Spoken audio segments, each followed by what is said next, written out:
Hello, everybody, and welcome to episode 28 of the Guitar Souls podcast. I am your host, Levi Clay, and I'm sat here with my good buddy and co-host, the author of Everything Awesome, I think. Is that like a thing? Maybe not. I don't know, but as now, fuck it. You author a lot of awesome posts on Instagram, so I try, man. I'm trying. Yeah, exceptional body hair. That's me. Give us a wee follow. Yeah, go check Mike out on Instagram. Exceptional body hair.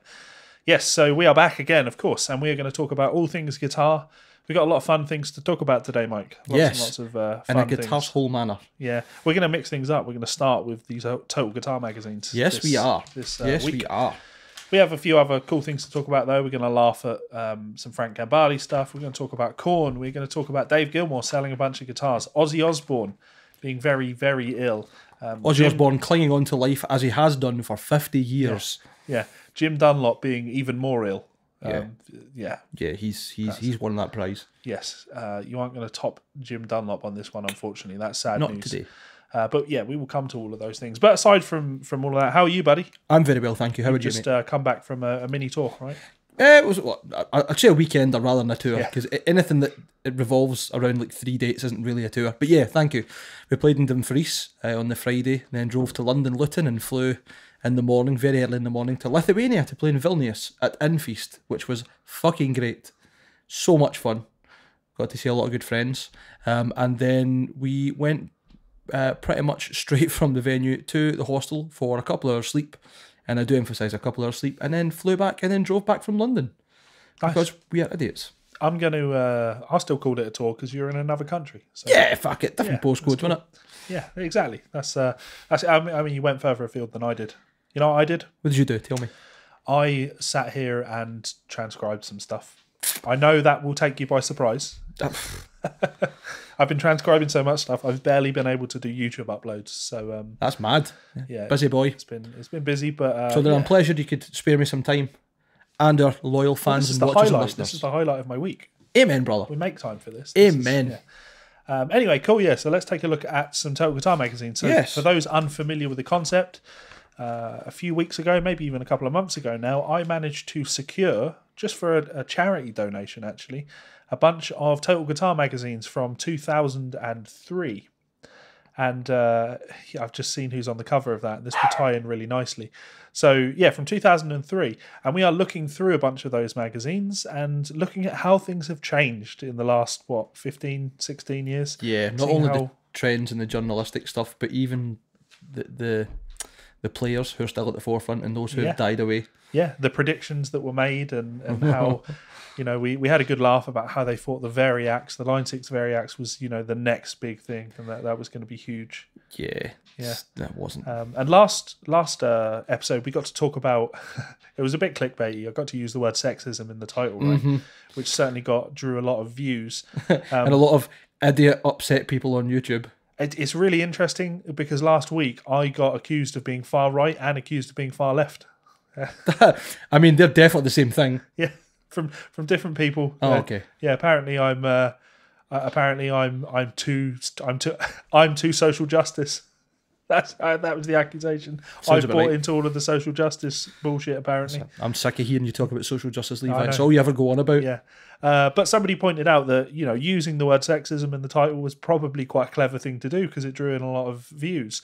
So from that, it was suggested that we talk about similar things. We talk about crazy ideas and people and draw people out of the woodwork. Yes, we talked about vaccinations. We got a comment of someone saying that we were idiots. We were idiots and telling us how dangerous vaccinations were. Because so I'll go into what he said.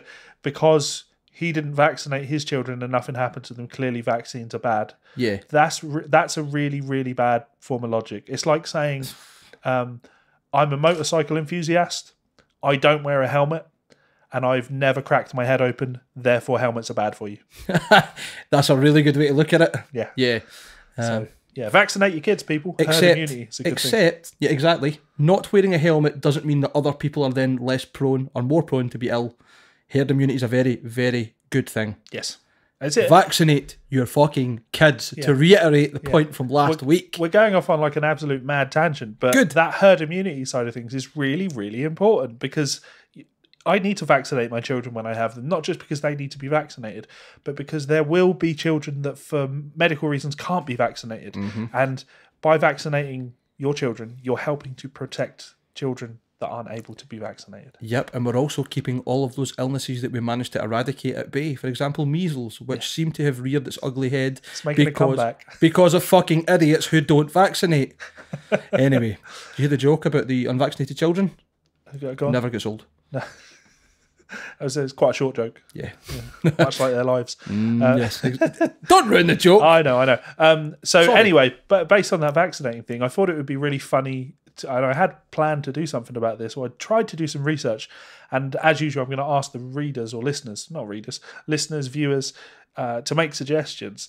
I was thinking crazy guitar player conspiracy theories. So guitarists who have really out there, can you see where I'm going with this? Oh, I can see exactly where you're going with this. Have really, really out there crazy views. That's a beautiful segue. I didn't even see it coming. So bring up the cover of this magazine. This guy's a professional. So here we have the holy grail of fucking nutters, Tom DeLonge from Blink-182. I mean, no one knows how to pronounce his name, do they? It's DeLonge. DeLonge? If anyone says otherwise, they're probably right, but they're wrong. Yeah, very good. So he of course, is absolutely fucking insane. He is batshit insane. Absolutely insane. All one needs to do is go and watch him on Joe Rogan, and you will see how absolutely fucking insane he is. Yeah. He is gone. I don't know what quite went wrong in his brain, but there's something. Maybe he didn't vaccinate. Oh, he absolutely lost the plot. Maybe he did vaccinate and maybe we're wrong. Good point. Good point. That will settle this once and for all. Forget fucking Jenny McCarthy. What we need to do is reach out to Tom's parents and go, did you vaccinate? Yeah, did he fall down the stairs on his head a lot?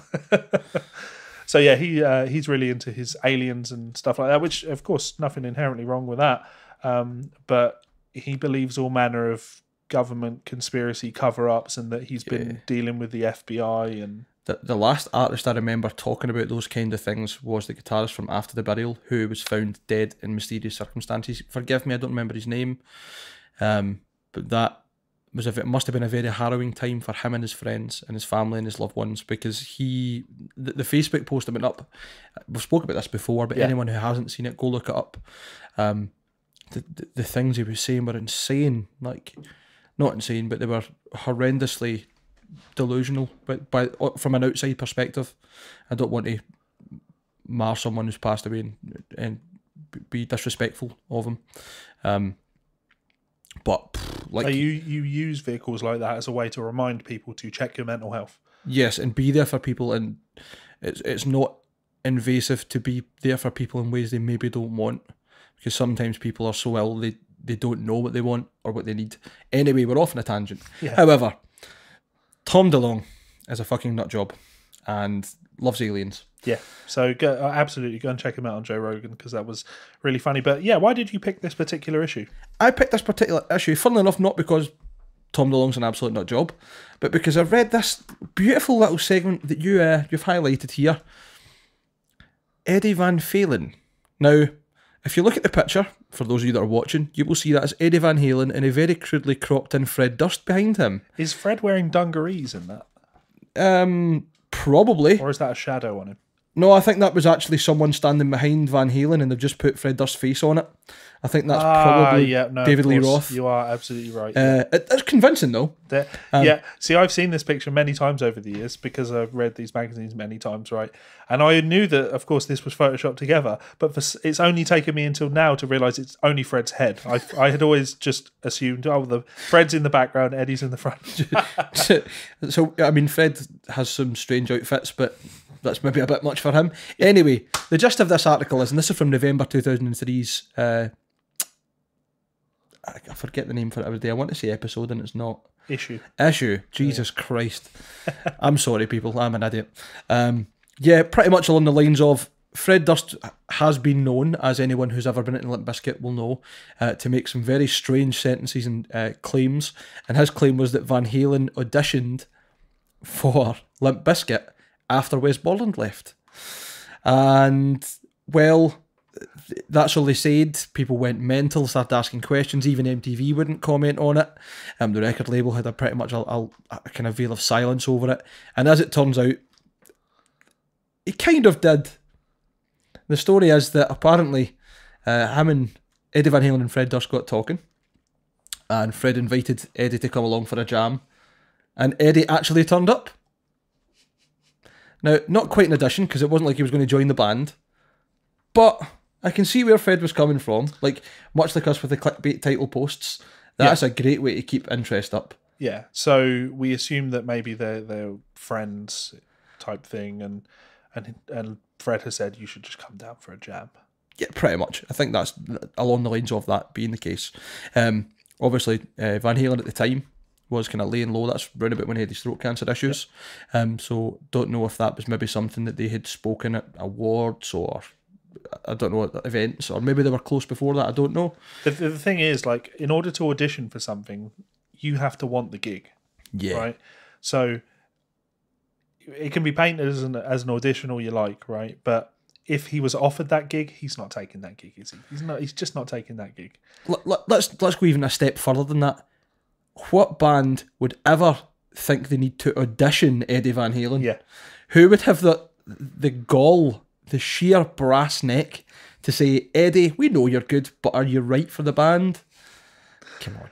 And here's I don't even think this is a controversial take, but no, he's not right for that band. He's not, but he would still get the gig because he's Eddie Van Halen. You hear a lot of. I've actually been listening to some Limp Bizkit again in the past couple of weeks. What album? Significant Other? Chocolate Starfish? Chocolate Starfish, yeah. Yeah, because that's me as a kid right there. That and Significant Other were my two. You want to fuck me like an animal, you know. That stolen lyric? Yeah. Is it? That's fucking 9 Inch Nails. Whenever I hear that, I think of Wasp, Animal, Fuck Like a Beast. That's maybe where the inspiration for Trent Reznor came from, but that the 4 lines of that chorus pretty much are stolen straight from Trent Reznor. But Trent Reznor says, we'll get you closer to God. It's from Closer. Okay. Whereas Fred Durst says, we'll get closer to me. Okay. Which I don't know what the correlation is there, but okay.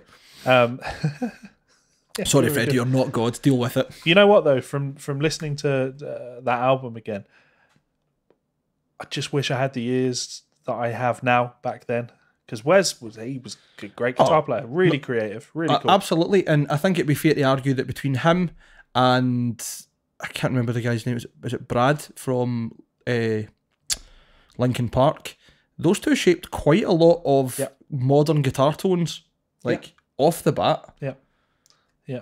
Yeah, very, very, very cool. Wes Borland was mental, and I still wanted to be him.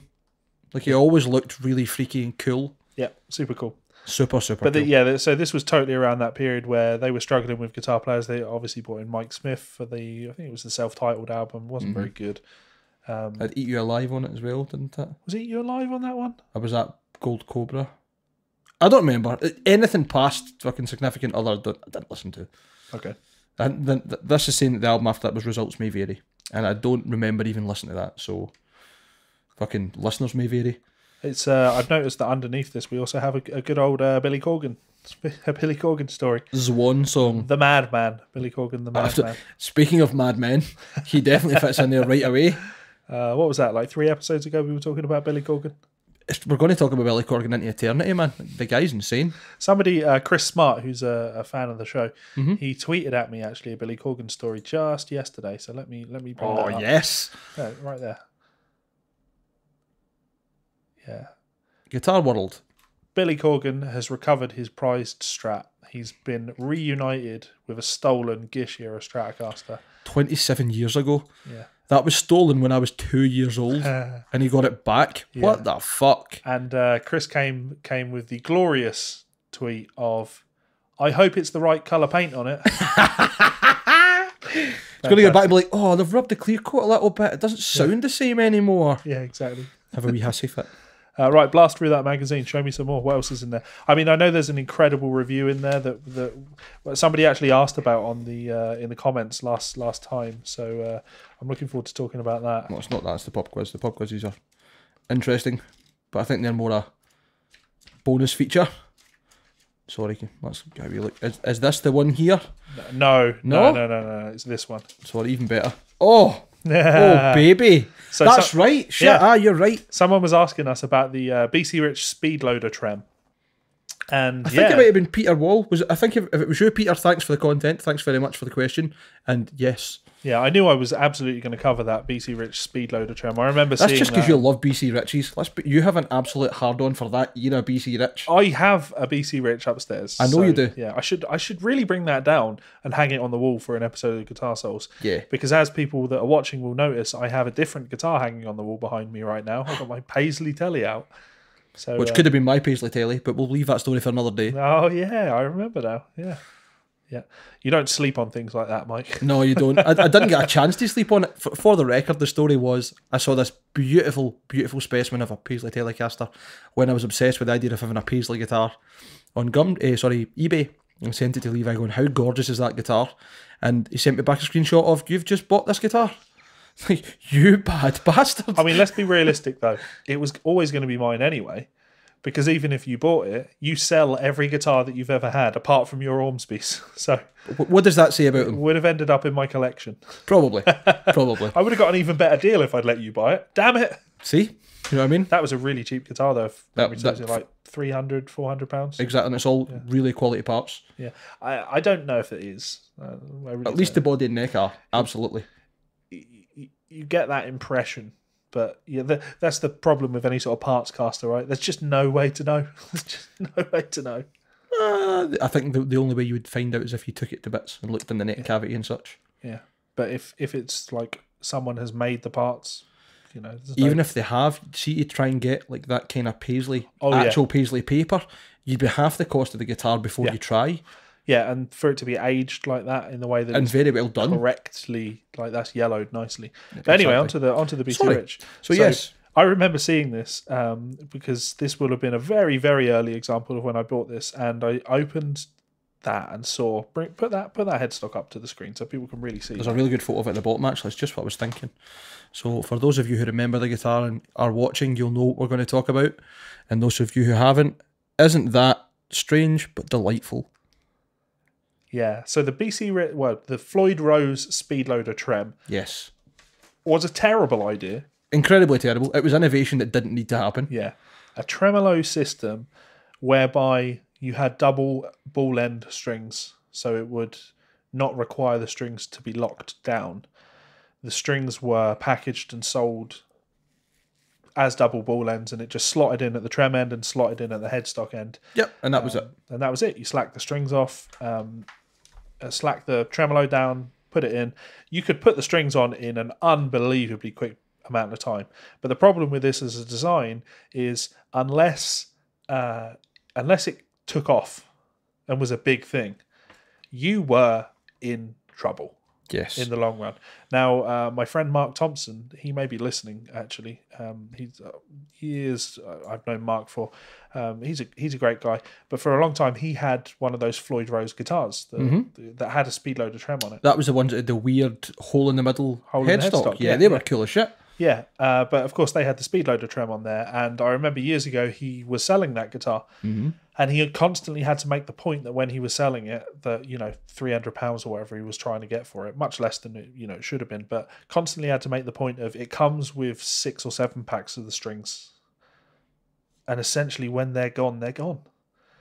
I don't know if you can get those strings anymore. No, they discontinued them. See, the thing is, it's not even double ball end. See, for those that know about Fender bullets, it being like the little bullet shape. Bullet. Yeah. If you look very closely, you'll see those kind of brass inserts are actually the end of the string. It's almost like a full little brass bullet-shaped end on both sides. And it's the same end, if you look at the trim, you can barely see it there, but they're sitting kind of in the saddles. You know what? Great idea. Also a terrible idea. Yeah. Like, if it had taken off, it would have been phenomenal. Yeah, yeah. And the thing that is most questionable about this, and it's kind of the same with the Floyd Rose, right? Actually, even more so with the Floyd Rose, because the tremolo system belonged to Floyd Rose. It's their design, right? So when they released their own guitar, the fact that they even still put a headstock on the guitar is like, well, why are you doing this then if you don't even want to make a guitar without a headstock? I think it was more of a statement piece to say that... I don't know, actually. That's a really good point. Yeah. Why not just make the headless guitar? They didn't want to make the headless guitar. I can see why BC Rich didn't want to make their guitar headless, because that Warlock. Is the widow the widow headstock? That headstock is iconic. It's it's got the two testicles in the hanging out in the end of it. That's an iconic headstock. But yeah, you just have to look at it and it's like, well, if you've got an iconic headstock, maybe use it as a headstock. Well, I mean, BC Rich have used the headstock again in another iteration of innovation, I suppose.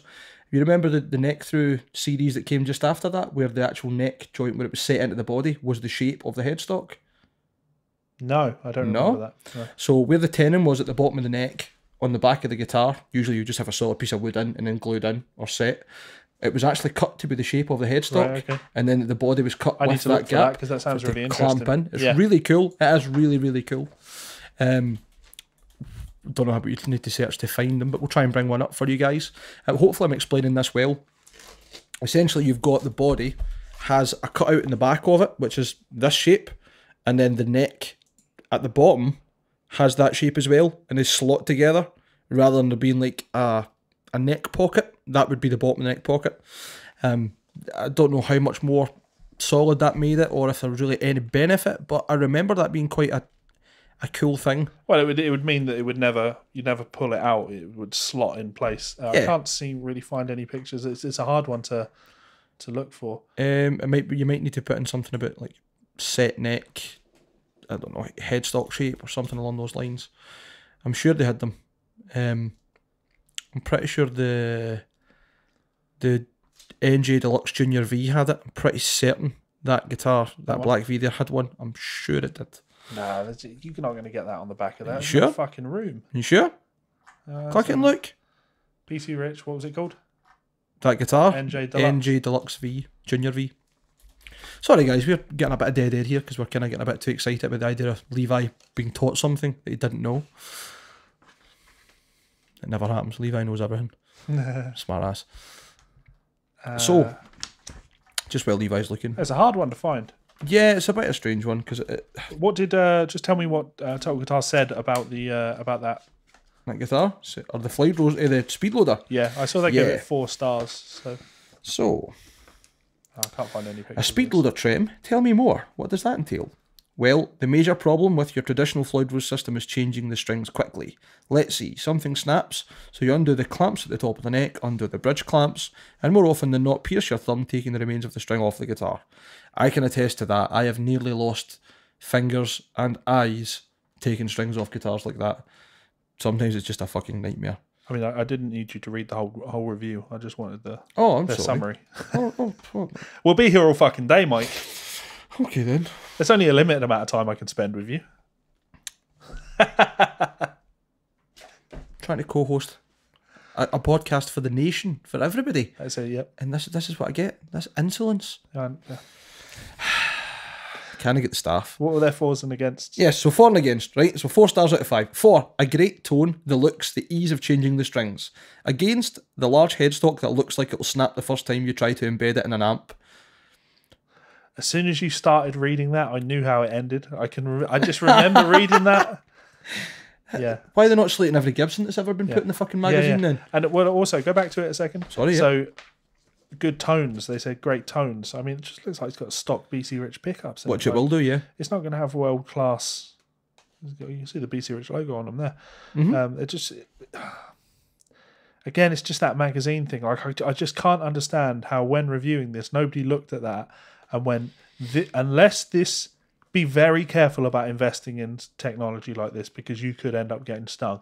I'll pause just for a second for the guys listening to this or watching this. How much do you think this guitar retailed for?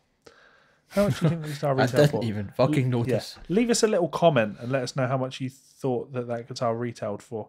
And that's, so 2003 money. Let me do a conversion to what that is now. Yeah. Cue the countdown theme. Yeah. I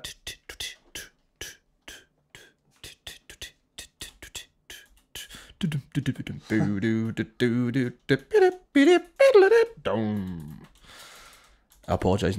Not in advance. I apologise for that. It's a really hard thing to look up, isn't it? The inflation calculator. That'll do. The problem you've got is in dollars. Yeah, but you would switch the dollar for pound, and the numbers shouldn't change. No, not too much. Yeah. Okay. So this was 2003.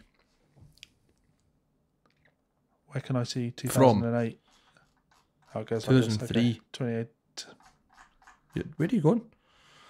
Okay. Levi's apparently forgot how to use computer. Yeah, I see. I see how this works now. Yes, you're getting there, son. You're getting there. Okay, yeah. So, yeah. All right, so you've had your chance to leave that comment. This retailed for £725 back in 2003, which will equal about, just shy of £1,000 in today money. Which is too much. It's a lot of money. A lot of people got stung. I mean, you know what? Other than the speed loader and the stock pickups, it's not too bad. It's a nice quilted top. The finish on BC Rich stuff was usually pretty good. It's a mahogany body. Yeah. It's a maple bolt on neck with an ebony fingerboard. The inlays are pretty nice, the diamonds. The stuff that BC Rich brought out round about the NJ series was reasonable for the money. Yep. I think it's just the hardware that lets this one down, to be honest. And then I'll let you review this one, Levi. Oh, yeah, I've got to do this. You're just going to get so excited. Yeah. So, and I still can't believe that I've not owned one of these. Still. Are we going to have to look for one? I have looked many times, but mate, I'm just in that problem now where I own like 15 guitars and there's just no room in my house for more guitars. I've got guitars in my loft and I have a one in, one out policy. Like if I get a new guitar, I have to get rid of one. I'm just going to fill the house up, man. Especially with cheap guitars. You buy one of these for like 150 quid now. So? And the problem with these is let's talk about it. So this is the Ibanez NDM1 Noodles signature. There it is. It's an Ibanez Talman. It has gaffer tape all over it. And it's fucking glory. Yeah. Back then it retailed for £450, which was, what are we looking at today for that? You love this calculator now, don't you? I do. That's good. It's a big enough difference that, £620. So it's definitely mid-priced, you know? Yeah. It's not beginner's price. And basically the gimmick for this was that every guitar would be unique because they were hand-wrapped in gaffer tape. The problem with this guitar is that over the years, that gaffer tape starts to peel away. And then you need to do it yourself. So I really wanted one of these. I couldn't afford one back then. There was no chance in hell I'd be able to afford one of these. Sorry. I'm just having a look for one on... Back in the day? Back in the day, I couldn't have afforded one either, but I would have very much liked to have one. My second ever gig was to go and see The Offspring. That's cool. They were fucking great. So on the note of The Offspring, somebody commented on our last video and went, whoa, they are more expensive than they were a couple of years ago. Wow. Someone's got one. I'm going to bring that up. Someone's got one here and they want 550 quid for it. Make an offer. £35 and a pat in the back for trying. Yeah. Levi, you could start Chancer's Answers here. I always thought they were cool. I can see dings on the sides of the body and everything. Now I see it's definitely less cool. Yeah, it looks like bad snake skin, doesn't it? Sorry, I was saying that somebody commented on our last video and said that they were happy to hear that I was really into The Offspring, but also sad to hear that I lost that passion in them. And I was like, well, it's not really that I've lost the passion. There's definitely a long period of their career where I can put on any of those albums, and I have in the last couple of weeks, just put them on and sing along from start to finish. Like I just know them inside out. And there's probably, back then there was a good 3 album period with The Offspring where you could put them on and I could play them from start to finish. Oh, no doubt, man. I was just super, super into The Offspring. And there's still probably 4 or 5 songs that I'd be able to play note for note. Yeah, I think there's probably that band for everybody who's been really into guitar that they just picked up and went, I need to learn this album, and just went with it. Yeah. So Offspring were one of those bands for me. And he said, I still love them. And I was like, well, Splinter came out and we talked about this on the show. Like there's a bunch of songs on that are just goofy Not shit. Good. Yeah. And that became a running theme. And, to be fair, I said, well, you know what? I've not listened to their newest album, so I'll give it a go. Days Gone, Days Go By, something like that. Don't know. I put it on Spotify and, it started out strong. It did. It started out strong. Sounded like a good Offspring album. Then there's a track on there which is basically the Foo Fighters, Times Like These. And it turns out when they released that, there was a lot of talk about that at the time. It's almost identical. But then as it went on, there were pop songs and like guest singers and, just cheesy reggae vibes. And yeah. And that I don't want that I want, like when you listen to Conspiracy of One, I fucking love that album. Absolutely love that album. There's just no down moments on it. It's just go. Sure, you've got like slower songs, like Damn It, I Changed Again is on that album. Still quite a decent tempo song, though. It's a good pace. Yeah. Yeah. What song am I thinking of? I don't know. I'll bring it up on my... Kids Aren't Alright? No, that's on Americana. Is it? I don't know much of The Offspring's back. I'm actually pretty bad with albums in general, trying to remember what songs came from where. It was recently played. Because I'm a terrible person. Yeah. I think it was a Conspiracy One tour I went to, actually. Million Miles Away is a belter of a Sure it was. song. Living in Chaos. I mean, you might argue that Special Delivery is quite a slow song, a cheesy song, but yeah. Just a great album all along. Killer tune. Vultures, I still play that, no questions asked. Even the guitar solo on there. Yeah. Point is, Offspring, they kind of lost a lot of that attitude for me. I think nostalgia is like a big part of listening to things. Those albums, so right. Yeah, like they're good to me because I listened to them when I was 14, whereas I don't feel like I did when I was 14, so I can't listen to a new Offspring album and enjoy it in the same way. And actually, part of me kind of finds it a little bit embarrassing when you have punk bands like that they're old men now. They're fucking old men. What do you mean now? Noodles was about 70 when fucking they were popular. Yeah, he's always been the oldest member in the band, so he was old, but even more so now. No disrespect. Yeah. No disrespect. But anyway, to finish up this review, I still wanted one, even though they gave it 2 stars. They gave it 2 stars and said the pros were that the finish is unique and there's a comfortable neck on it. And against is the poor balance and general lack of attention to detail. That's not good. No, it's not, is it? But again, I still wanted one. Am I glad I didn't get one? I don't know. Will you be glad when I get you one for Christmas? What, for £550? I mean... Levi, when have I ever paid above retail for anything? That is true. That is... I mean, yeah. I perpetuate the myth that Scots are tight. Saddle singers. Interesting. What do you do if your Floyd Rose is breaking strings all over the place and you haven't got the money to get a new one fitted? Saddle singers, a simple little invention meant to protect the strings and also improve tone across the board. It seems like a little insert that you would put on your Floyd Rose for the strings. They gave it 3 stars and said, that it should sort out cutting strings on trems. And then under against, they've gone, despite trying hard, we couldn't get them to work properly. And yet you've still given it 3 stars.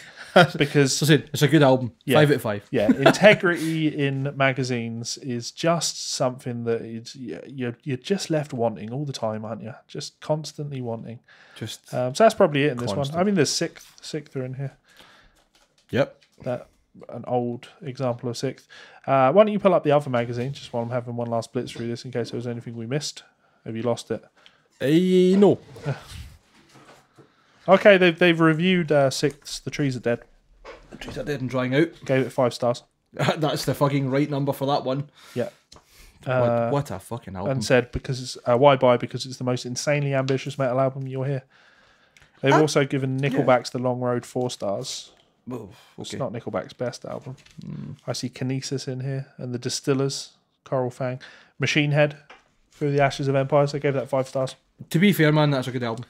And Limp Bizkit's Results May Vary, 2 star. Because the results did vary. And under Why Buy, they've gone, if you want to know why, how, and what the fuck all the fuss is about, buy $3 bills, y'all, and Significant Other.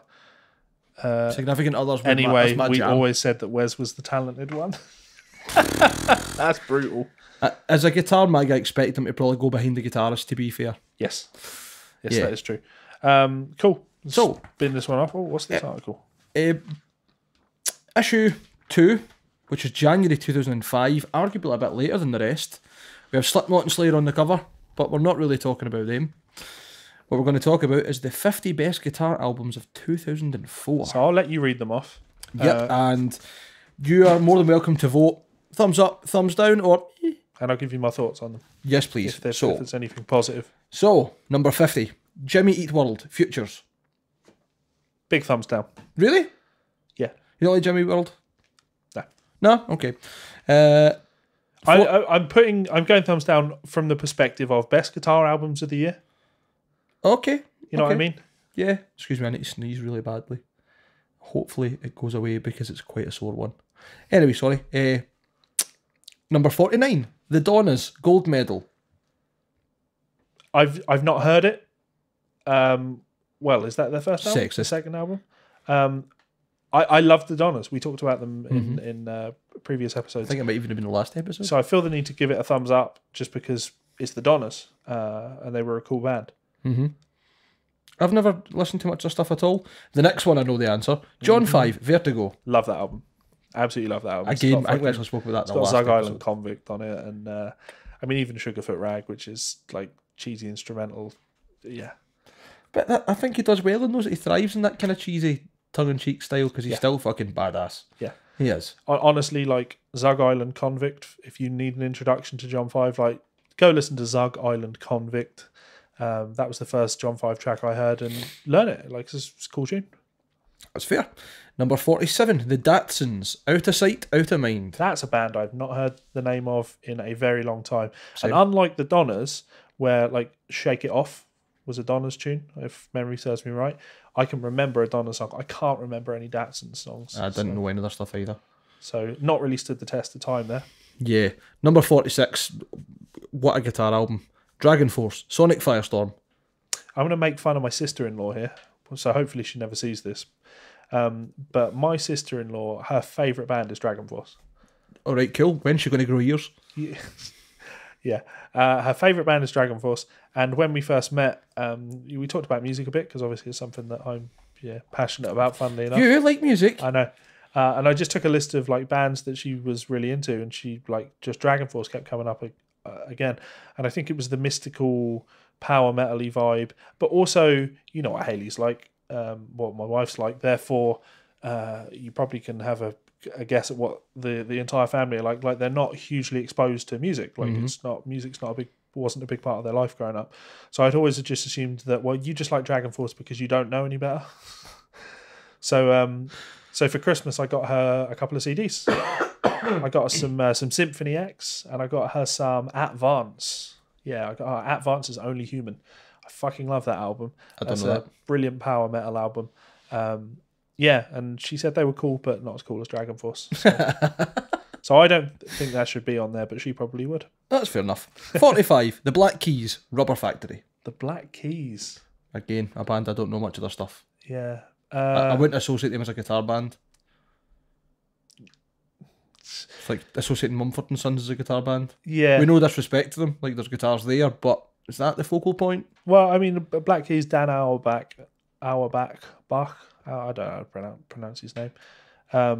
You know, I've done columns on him for Premier Guitar Magazine. Like, he's not the worst. He's got vibe. I'm going to give it a no though, just because again, I bet I can think of 50 guitar albums from 2004 that were better. They'll probably be on this list. Yeah. Number 44, Young Heart Attack, Mouthful Pass. of Love. Don't have a fucking clue who that is either. No idea who that is. 43, The Zootons. Who killed the Zootons? Same principle. Can't think of any of their songs. It doesn't excite me either. Next one, Shadows Fall, The War Within. The thing I remember about Shadows Fall is their singer having dreadlocks. That touched the ground. That's literally all I remember about them. Don't remember any of their songs. They did have quite a bit of decent guitar work in there, but it was kind of... That was that metalcore explosion. Exactly, I was going to say, that's like right in when metalcore was big. They had a song where it had like a D minor sweep, but he tremolo picked it over the top of the intro, which was pretty cool, and then the riff itself was pretty cool. But I can see them being a guitar band, but I don't know enough of their stuff to say for sure. Yep. Black Label Society, Hangover Music, Volume 4? 6. 6? I'm shit with Roman numerals, clearly. Yeah. So that album, I like it more than I did when it first came out. That was, I think... A grower. That was the first Black Label Society album that I bought when it came out. Right. Because before that was The Blessed Hell Ride. That was the first Black Label album I got, and I got that a little while after it had come out. Mm-hmm. So that was the first one that I got hyped about a release for an album. And it's sort of like acoustic rock with some heavier moments on it, but you wouldn't consider it a metal album. Having said that, if you want to go and check out a track off that album, the standout one is House of Doom. Cool guitar solo on that. I think just about anything that Zakk Wylde does musically is going to be pretty fucking good. I mean, that very much falls in the category of Book of Shadows and Book of Shadows Volume 2. It's just acoustic-y, yeah. There's obviously some electric guitar stuff on there, but it's not a balls to the wall tour de force of what you expect. Shred. Yeah. Wasn't what I was hoping for, but yeah, you know, if anyone's unfamiliar, like I say, give House of Doom a spin. Sounds good. Number 40, Mark Knopfler, Shangri-La. So I don't know the album. I don't know that particular album, but you know, Mark's a good player. Absolutely. A great player. So fucking animal. Can't criticise. Number 39, Reverend Horton Heat, Revival. No idea who that is. I remember the name. I think probably got touted a bit by like Kerrang or somebody, but I don't remember any music by them. Yeah. Shame. Could be great. 38, Unearth, The Oncoming Storm. I have that album. Fucking Unearth are good guitarists. Yeah. Ken Susie and Buzz McGrath. Yeah. Yeah, I have that album. I got that album shortly after it came out. I think that's one of those ones that if I put it on, I would probably be able to sing along to a lot of it. Aye. Yeah. But I can't remember any of the songs without having that cue, you know? I like when you put an album on and you get that, you're like, fuck, I remember this bit. Exactly. Yeah. That's well good. Yeah. 37, The Cure. No. The Cure. Not big on The Cure? Get it in the bin. No. If it was the Smiths, I would be right there with you, throwing it clean into the sun. But The Cure, I'd give a pass. Okay. Number 36, Taking Back Sunday. Where do you want to be? So, I nearly accidentally saw Taking Back Sunday live. Right. At Download 2004. Okay. It wasn't that I wanted to see them. It was that I was on the second stage and there were a bunch of bands on that I wanted to see. If I remember, it was like... Okay, yeah. It was Soil and Drowning Pool. And then Damage Plan were on. Mm. And I was waiting for Damage Plan. But while we were there waiting for Damage Plan, they got bumped up to the main stage. I could have the days wrong on this, to be fair. But the story essentially is a rumour started circulating that Slayer were going to be playing on the second stage because they missed their main stage slot. Right. And there was almost a riot because this rumour got round and everyone went to the second stage and Taking Back Sunday were about to come on. And ironically, they were playing on Sunday. Can you imagine 5 wee emo guys just going... Yeah.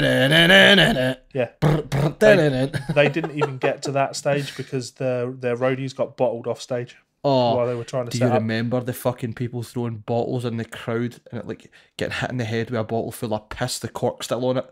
Like, it was like the worst pain in the world. Yeah. And there'd be hundreds and thousands of bottles in the air at any one time, because people would just be shitheads. Absolutely. That was the first time I saw Slayer. They did end up having to come on, and I think they came on just to stop a fucking riot happening. That's madness. And so the point is, ironically, Taking Back Sunday didn't take back Sunday at all. No, they give it away. They lost that battle. Giving away Sunday.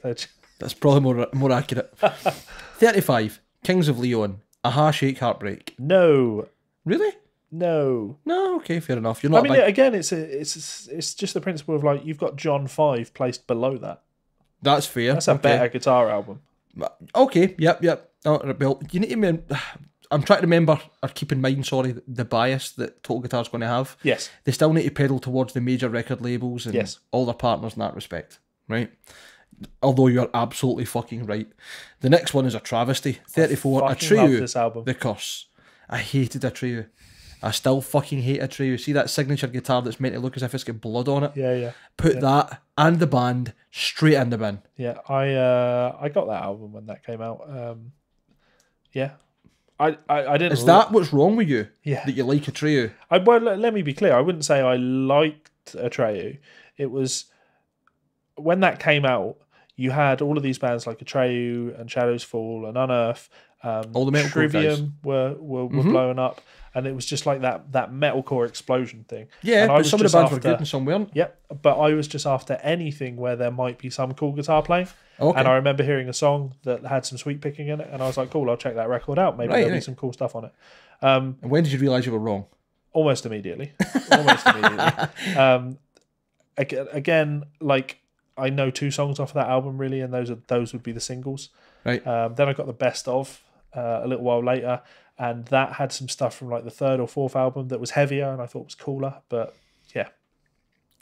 Okay. I mean, just seeing that cover brings back memories, so. Fair enough. As long as you That enjoy is a it. cover you would stare at as a kid. Yeah, I can understand. Yeah. For those of you that can't, well, I'm not showing it, but those of you who don't know the album, go look up A Trio, The Curse, and look at the album cover if you're curious. Number 33, The Stray Cats, Rumble in Brixton. Oh, is that Brian Setzer? Yes. Yeah. And it's a reunion. I think it's a live version album. So I've not heard that album, but Brian Setzer is a really big influence on me. I absolutely love Brian's playing. That's cool. Absolutely love Brian's playing. I've done some columns on him for Premier Guitar, and when I was with Guitar Interactive magazine, I was constantly pushing to sort out a Brian Setzer interview, because that would be, generally speaking, when you're interviewing people, like, you want to interview people that you're interested in. You can tell when an interviewer is interested in the person they're interviewing, and they're just fun ones to watch. And every now and again, like I've been lucky to do interviews with people that I love. Like when I talk to someone like Zach Wilde, I can get really in depth and nerdy about stuff with him, and fans enjoy an interview like that. But then there have been other people I've interviewed. Like I interviewed Jacko Jaksic, who is one of the guitar players in King Crimson. Right. So the guitar player in King Crimson that nobody cares about.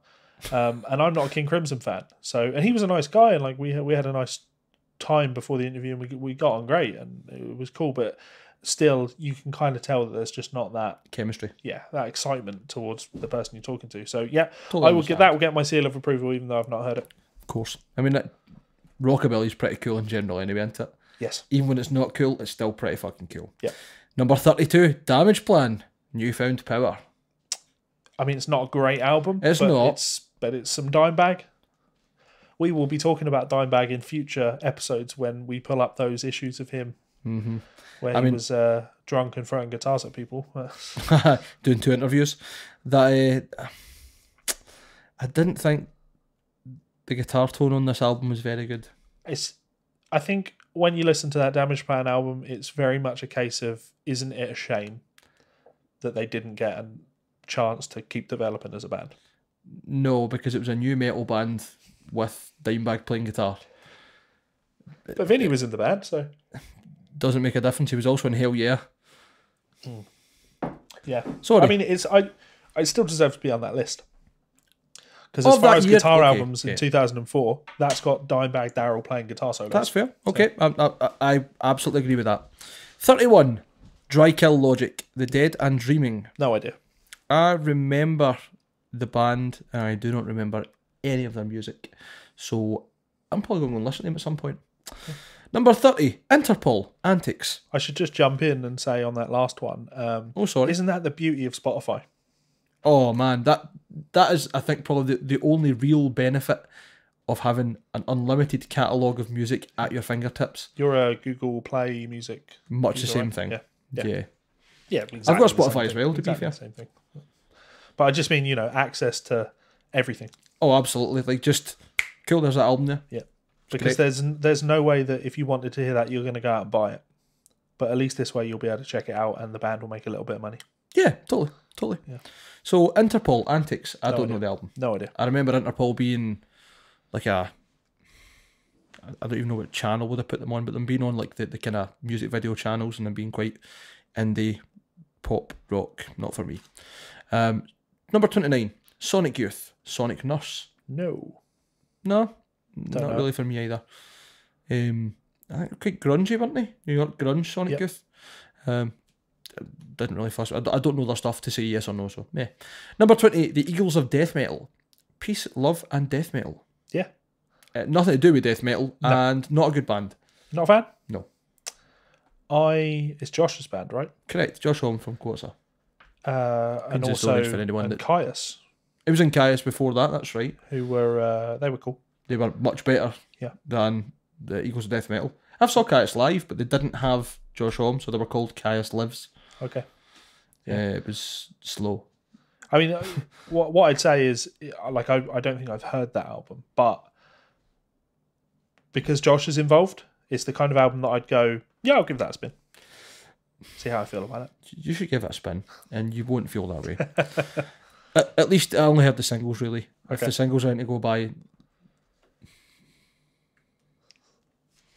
bin. Number 27, The Haunted, Revolver. So I remember them getting a lot of press hence why they've placed so high on this, right? Mm-hmm. But I don't actually recall ever listening to them. Mm-mm. That's All England's band, The Haunted. Yes. But he joined later on. Yeah. I don't remember much of their stuff either. I think they were... It was the members of At the Gates. Okay. Then went from being At the Gates to being The Haunted. As far as I'm aware, I might be wrong. But it being less frantic, less HM2 inspired Swedish death metal. It doesn't stick in my mind. Certainly not as much as At the Gates did. Anyway, moving on. Number 26, Aerosmith, Honking for Bobo. I mean, Aerosmith, so yeah. Sound? Aye, yeah, okay. I like Aerosmith. Number 25, U2, How to Dismantle an Atomic Bomb. Fucking hell. First you just pushed them into my iTunes without me consenting. My iTunes got raped by U2. There you go. There's a title for you. Raped by U2. Just forcing your U2 album upon me, and now you're forcing yourselves into my magazine. Revolting. Fuck off. Yes, revolting. Never liked them. Number 24, Mastodon, Leviathan. Oh. Class. Yes. It's not Crack the Sky. And it deserves to be higher on the list. Yeah, probably. Yeah. I think they are pretty fucking mental. Yeah. They Brent was in Glasgow a couple of weeks ago. Is that right? Oh, that's right, because he done a clinic. Yeah. Yeah. If I'd known about that, I would have gone down to it. But life, such is life. Bullied an interview out of him. The problem with situations like that is, like, of course, because they're brought in by Guitar, they don't want you anywhere near their artist. No, that's fair enough. Yeah.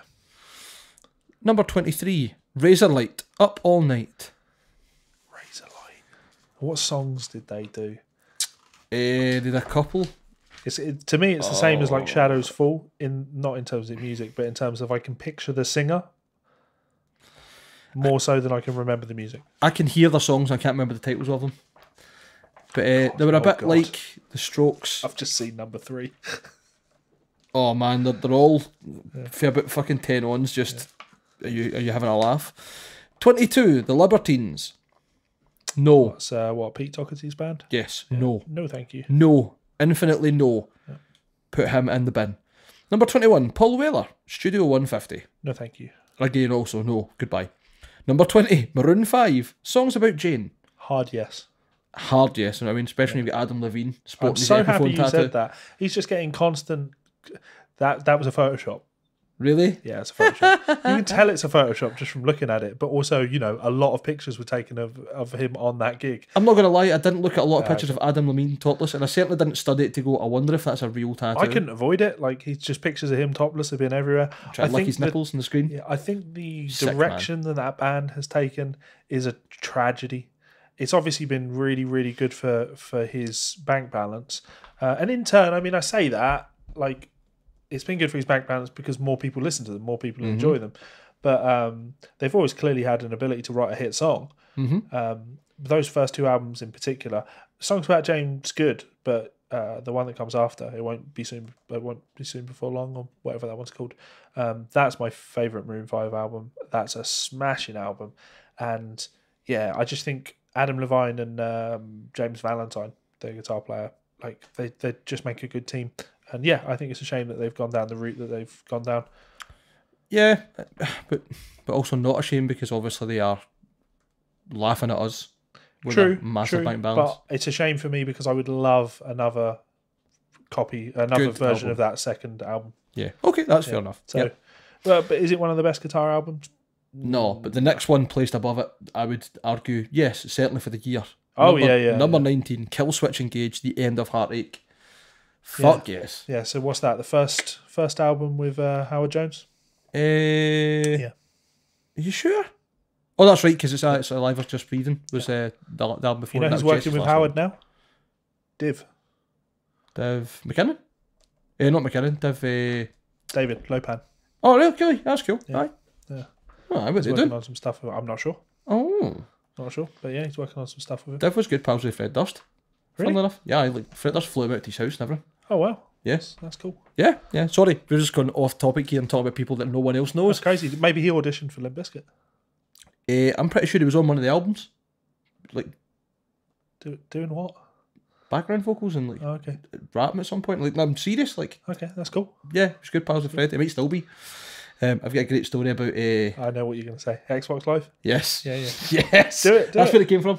No, I'm not telling it. It's not my business to do so. Okay. Anyway, sorry. Right, so number 18, which puzzles me that's above number 19, My Chemical Romance, 3 Cheers for Sweet Revenge. I hear Paul Gilbert just joined that band, right? Based on his outfit in that PGM 333 video. Oh, Levi. That guitar, by the way, $2.5 grand. It's a lot. Sorry, Ibanez, but no. I mean, yes. But if you're a huge Paul Gilbert fan, like that's what you expect a top tier signature model to be, and it's limited edition, so it's not. But like it's not top tier. It's not like absolutely super smashing. It's just a nice guitar with 3 mini humbuckers. Pristine Japanese made collector's edition like that. Well, my point is, it's an eye catching guitar, and it's going to hold its value. You're probably right in that respect, but I still would not pay $2.5 grand for. Yeah. What I mean, Paul Gilbert guitars generally are meat and potatoes. They are workhorse guitars. But I mean, like, you pay $2.5 grand for, where is it? The 7-string. That you'll pay $2.5 grand for that, and that's same principle, just simple bolt on. You pay over $2.5 grand for a black machine. That's just because you're mad. Yeah. Great guitars. I'd say the same about like Perry making a hype machine. It's still just like really, really expensive for what it is. But if you're going to be using it professionally, you can totally justify it. Yeah, and okay, right, I get you. Like you're not so much paying for the hardware as much as you're paying for the love and everything else, the passion that goes in behind it. Okay. My pillow fell off. Oh no. Number 17, Rich Robinson, Paper. Do you reckon I can get a sponsorship for this? You've gone off a deep end, mate. We've not even started and you're off a deep end. Jesus Christ. Right, I don't know who Rich Robinson is, but it's saying he's the ex-Black Crowes guitarist. Don't know what. No. Don't know at all. No, sorry. Number 16, Mark Lanigan, Bubblegum. No idea. Guest guitar from Josh Homme, Troy Van Leeuwen, and that doesn't mean anything to me. Okay. Oh no. Number 15, Morrissey, You Are the Quarry. One of the best guitar albums of 2004. Why do people listen to magazines? Why do people trust? No, why do people listen to Morrissey? Shit? Why do people listen to Morrissey? He is a whinging, opinionated, thick cunt. Well, there's nothing wrong with being opinionated. No, there isn't. I'm opinionated. But there's definitely a lot wrong with being Morrissey. True. No, Morrissey, you should be in the quarry, not You Are the Quarry. Moving on from in that front swiftly. Of that Tommy gun. Oh, Cut him in half with it. Say hello to my little friend. Anyway, number 14, Loretta Lynn, Van Leer Rose. Name rings a bell. Jack White of the White Snipes produces, sings, and plays guitar on the album. Doesn't mean anything to me. No, nothing to me. Good. Number 13, Alter Bridge, One Day Remains. Man, that's such a tragedy to me, because that's an album that to me hasn't aged well. That's an album to me that when it came out, I was like, whoa. But then everything they did after got better. What's bad about that? That's like saying, oh, I wish I preferred Creed to Alter Bridge. Oh, no, I'm not saying like it's bad. I'm just saying that like now when that album first came out, I remember seeing the cover. Anytime I see that cover, I'd be like, oh, so good. Aye. Just so good. And now I look at that and I still have all of those feelings of that's so good. But it's also that's so good, but why don't I just put on one of the other albums? That's fair enough, yeah. Because sometimes I'm like, oh, I'll put on Blackburn, and I'm like, oh, I could just put on fucking, what's the one after that? Fucking I'm a slave for Fortress. Fortress, that's the one. Slave for Fortress. Fortress doesn't start as good as Blackbird, but as an album I think is better.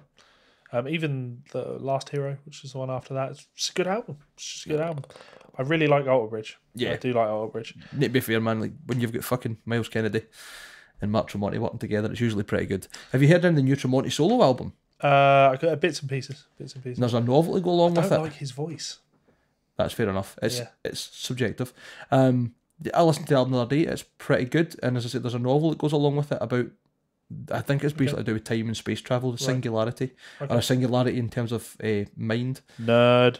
Very much, but cool. Anyway, I mean, if you just tilt out of the way, turn sideways. There's magic cards there. Yeah, listen, we're not getting into this.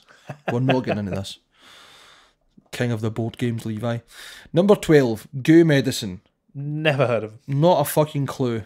One of the UK's brightest rock hopes. That's why I've never heard of you and never heard any more. Number 11, Rammstein, Rise Rise. Belter. Just Rammstein. There's not really anything they've done that's bad. Belter, yeah. To me, that's like the same type of vibe as like Marilyn Manson, The Golden Age of Grotesque. It's almost industrial. Yeah, you're not going to hear like kick your pants off cool guitar playing, but you're just going to hear a sledgehammer to the face. Aye, like kicking the balls. Yeah, that's good gym music. Speaking of kicking the balls, number 10, Probot. Dave Grohl, right? Dave Grohl's fucking side project where he had Lemmy. Shake Your Blood was the single from it, and a few other guys in there. I don't remember it. You don't remember Shake Your Blood? I don't remember any of the music. As soon as I've been looking at the cover and I'm like, who is that? Who is that? And as soon as you said Probot, I was like, that was Dave Grohl. Honestly, man, Shake Your Blood, Never Mind Anything Else, is a fucking nailer. And it's Dave Grohl that wrote the riffs, as far as I know, and he plays the drums on that track. Okay. And it's... We'll put it on once I finish, right? It's definitely worth listening. Okay. I don't know about the full album, but that track specifically, class. Number 9, Sum 41, Chuck. I mean, I like Sum 41. But not Chuck. It's kind of in that same... what songs are on Chuck? I mean, I didn't get Chuck. It's not All Killer, No Filler. It's not Does This Look Infected. Therefore, meh. It's not Half Hour of Power. That's that as well, man. I can't believe I forgot Half Hour of Power. So what have you got on there? Nothing worth listening to. We're All to Blame. And that's when they started turning I don't recognise. We're All to Blame is the single that came off it, and it was pretty much pop rock. I love Does This Look Infected, man. So good. What album is Still Waiting on? Still Waiting, I think, is actually Does This Look Infected? Yeah. Tune. Yes, that is a fucker. That is a fucker of a tune. Yeah. That's a great album in general, man. Yeah, it does this again because it's got the Hell song on it, which is transcribed in this. Class, man. Class. You know what I loved about Brown Sound? He was shredding over pop rock and he was good at it. Yeah. So into Deep Video when he coming out of the water. Oh, man. Yeah, cool as shit. I think that's what Herman Lee was going for with that fucking playing his solo underwater, but then it didn't drown. Yeah, we want the opposite. We want Brown Sound to come up out of the water. We want Herman Lee to just be pushed down into it. Like the Terminator going into the lava. With a big thumbs down. That's maybe a bit horrible, but okay. Yeah. Moving on, number 8, Motorhead, Inferno. I mean, it's Motorhead, so... Yeah, guest guitar for Steve Vai. That'd have been interesting. Right. Number 7, Avenged Sevenfold, Waking the Fallen. Even the album name is bollocks. I hate it. That's such a bad album. Such a bad band. No. Yes. But, and this is where it gets great, the rest of the albums above it are pretty shit and still better than what are you talking about? There's a fucking banger of an album right there. There's one. Yeah. Number 3. A kid banger. Oh, come on. I was in a charity shop earlier on today in Glasgow, and there was lots of albums in the charity shop. One of them was the Fake Sound of Progress album, and I was like, do I buy it? Do I support a paedophile? Yeah. No. I was in CEX and they had all these marked down to 5p. No wonder, man. Not even worth 5 pence. Yeah. Sorry, number 6, Ash, Meltdown. Never heard it. I don't remember much of Ash except their 2 singles that were out, which was meh. Number 5, Franz Ferdinand. Meh. Aren't they Scottish? Yes, from Glasgow. Yeah. Still meh. Yeah. For me, at least. I'm not big in indie, so I'm not much of a fair one to say that. Number 4, Slipknot, Volume 3, Subliminal Verses. See, when Corey Taylor had said, oh, we're going to go back to the Iowa State, really heaviness, if something had come out and had been like Volume 3, I'd have been like, aye, okay, because some of the tracks on that kick your dick off. But I think Levi's saying it all by filleting a midget. Yeah.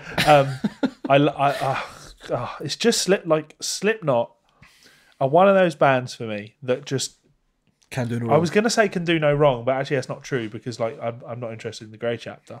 But the first album is amazing. Yep. Their second album is amazing, but different. Like it's just different. They've got totally different feels to them, right? Yes. And then again, the third album is totally different to what came before. I think with Volume 3, there's a couple of songs on it that you can feel the kind of Stone Sour vibe, but way before it got that pop rocky way. Yeah. It was Corey Taylor obviously showing that I can sing as well as I can write good songs. Was it Danger, Keep Away? Or Warning, Keep Away? What the song was called? There was one on it that was a bit weird. I think Danger, Keep Away. I think it was Danger, Keep Away. Anyway, what were you got to say about that album? Well, I was going to say that, so Rick Beato does What Makes This Song Great. I love watching those videos, man. My favourite one is the Spoon Man video. Yeah. Because you get to listen to Chris Cornell's isolated vocals, and that will cause orgasms in every being on the planet. I like those videos because it shows you like some of the inner workings of what makes a song cool. Yes. And there are so many moments on that album where I could do videos on why this is clever, why this is cool. Just don't step in Rick's toes. Yeah, we love you, Rick. Yeah. You're not listening, but we love you. Yeah. So I absolutely love that album. And of course, that's where Mick and Jim were let off the leash and allowed to fucking shred like motherfuckers. Oh, that's right. Yeah. So you got Pulse of the Maggots on there, and it's just Pulse of the Maggots is just madness when that solo happens. Yeah. And no, that to me is like Slayer. Slayer can write solos. Nah, we'll show them solos. Yeah. And it annoys me that I didn't get to see them on that tour. Mm-hmm. When did? And I guess that album would have been out when I saw them. Maybe they played Pulse of the Maggots, but just thinking back to like Pulse of the Maggots, you got that dun dun dun dun dun dun dun dun dun, and then when it kicks in, you have the crowd chants in that part, and I think just being part of that, yeah, it's pretty good. Yeah. It's pretty good. I mean, it's not as good as listening to Scooter and having the fake crowd in every single song like it's live, but it's good enough. Okay, number 3. Number 3, Lost Prophets. Start something. I mean, maybe you should stop something, Ian. I was going to say he started something. A long stretch inside. Yes. For those of you unfamiliar with the band Lost Prophets, they were Welsh kind of indie emo rock phenomenons, and it turned out that their lead singer was a horrendous kiddie fiddler. Like, I mean, I think he was trying to do something for the Welsh people. I think, I do. I really think that he was trying to do something. He's like, you guys need to fucking stop calling us sheep shaggers. We can be much worse. It's like fucking Malcolm Tucker in the thick of it. Don't you dare call me a bully. I'm so much worse than that. Yeah. Wash your hands. The thick of it, so good, man. Yeah. Sorry. It's just amazing to see that as the 3rd best guitar album of 2014. Though. But let's be honest, that was a huge fucking album. It was very popular. Yeah. It was. Fake Sound of Progress done pretty well, and then Start Something was like... What songs are on Start Something? What Rooftops is on there, I think. Last Train Home. Last Train Home. Like, they're not great guitar songs. They're not bad guitar songs. They're pretty cool riffs. Yeah. But like, Lost Prophets were a massive band. I remember when everything came out about Ian Watkins, the amount of people I knew who had like Lost Prophets tattoos and Ian Watkins posters in their bedrooms and all the posts about like, oh, I hate it. And I was an asshole at the time, and I posted on Facebook, all of you who supported Ian Watkins, haha, you're a paedophile enabler, or something really horrible like that. Like, unnecessary. Yeah. But, cut them deep. Oh, man. Right, number 2. Number 2, Green Day, American Idiot. Guitar album. Guitar album. Again, of course it's not a guitar album, is it? That is a fucking rock opera. And it's not a bad album. Not a bad album at all. But it's not really focused on guitar. Boulevard is on that album, right? Yep, that's right. It's a banger of a song. I don't want to admit it, but you're right. It's a banger. Like, there's no avoiding that one. Like, everybody remembers American Idiot. I'm sure people remember Boulevard, but American Idiot will always be one of their better known songs, to me at least, because it was just everywhere. It was fucking everywhere. It was. And anytime something goes wrong in American politics, people are like, right, let's get fucking American Idiot to number 1 in the charts. Aye, quite a lot. And this was also the first time they had a second guitarist that it was rumoured when the second guitarist came about, but it was never in any videos. He was clearly on the album. A hired gun type thing. Yeah, he was kept backstage at live shows, but clearly still playing along. Yeah. Madness. So I'll tell you what I remember about that. You remember when you used to be able to buy ringtones? You're talking polyphonic ringtones. Yeah, polyphonic ringtones. Because when you could do the monophonic ringtones, I used to program those on the old Nokias. That was that was fun. But when you could buy polyphonic ringtones, I did actually buy and have Boulevard as a ringtone for a long time. I bet you also the Green Day logo on your screen. No, because this is the mad thing, right? I didn't like Green Day. I wasn't a Green Day fan. I've never been a Green Day fan. I've never bought a Green Day album. So you bought the ringtone? I just thought Boulevard was a belter of a song. That's fair enough. Yeah. I like earlier Green Day, if I'm honest, but that's... I like them a bit more now. Nostalgia. Like, yeah. Now I know their back catalogue a bit more. But I think...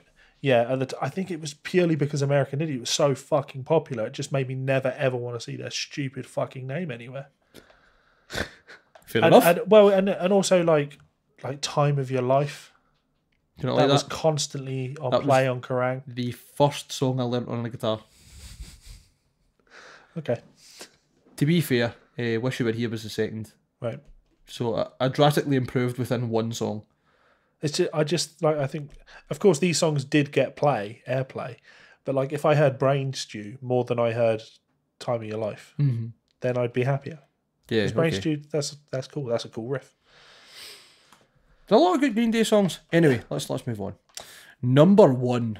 So the best guitar album of 2004. Yep, and who would be surprised at this one, knowing Total Guitar's absolute hard-on for the lead guitarist? Velvet Revolver, Contraband. Okay.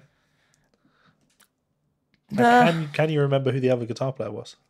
Oh, he had a fucking Fernandez. I don't know who he is. Did? Dave Kushner. Yeah, well Dave done. Kushner. Well done.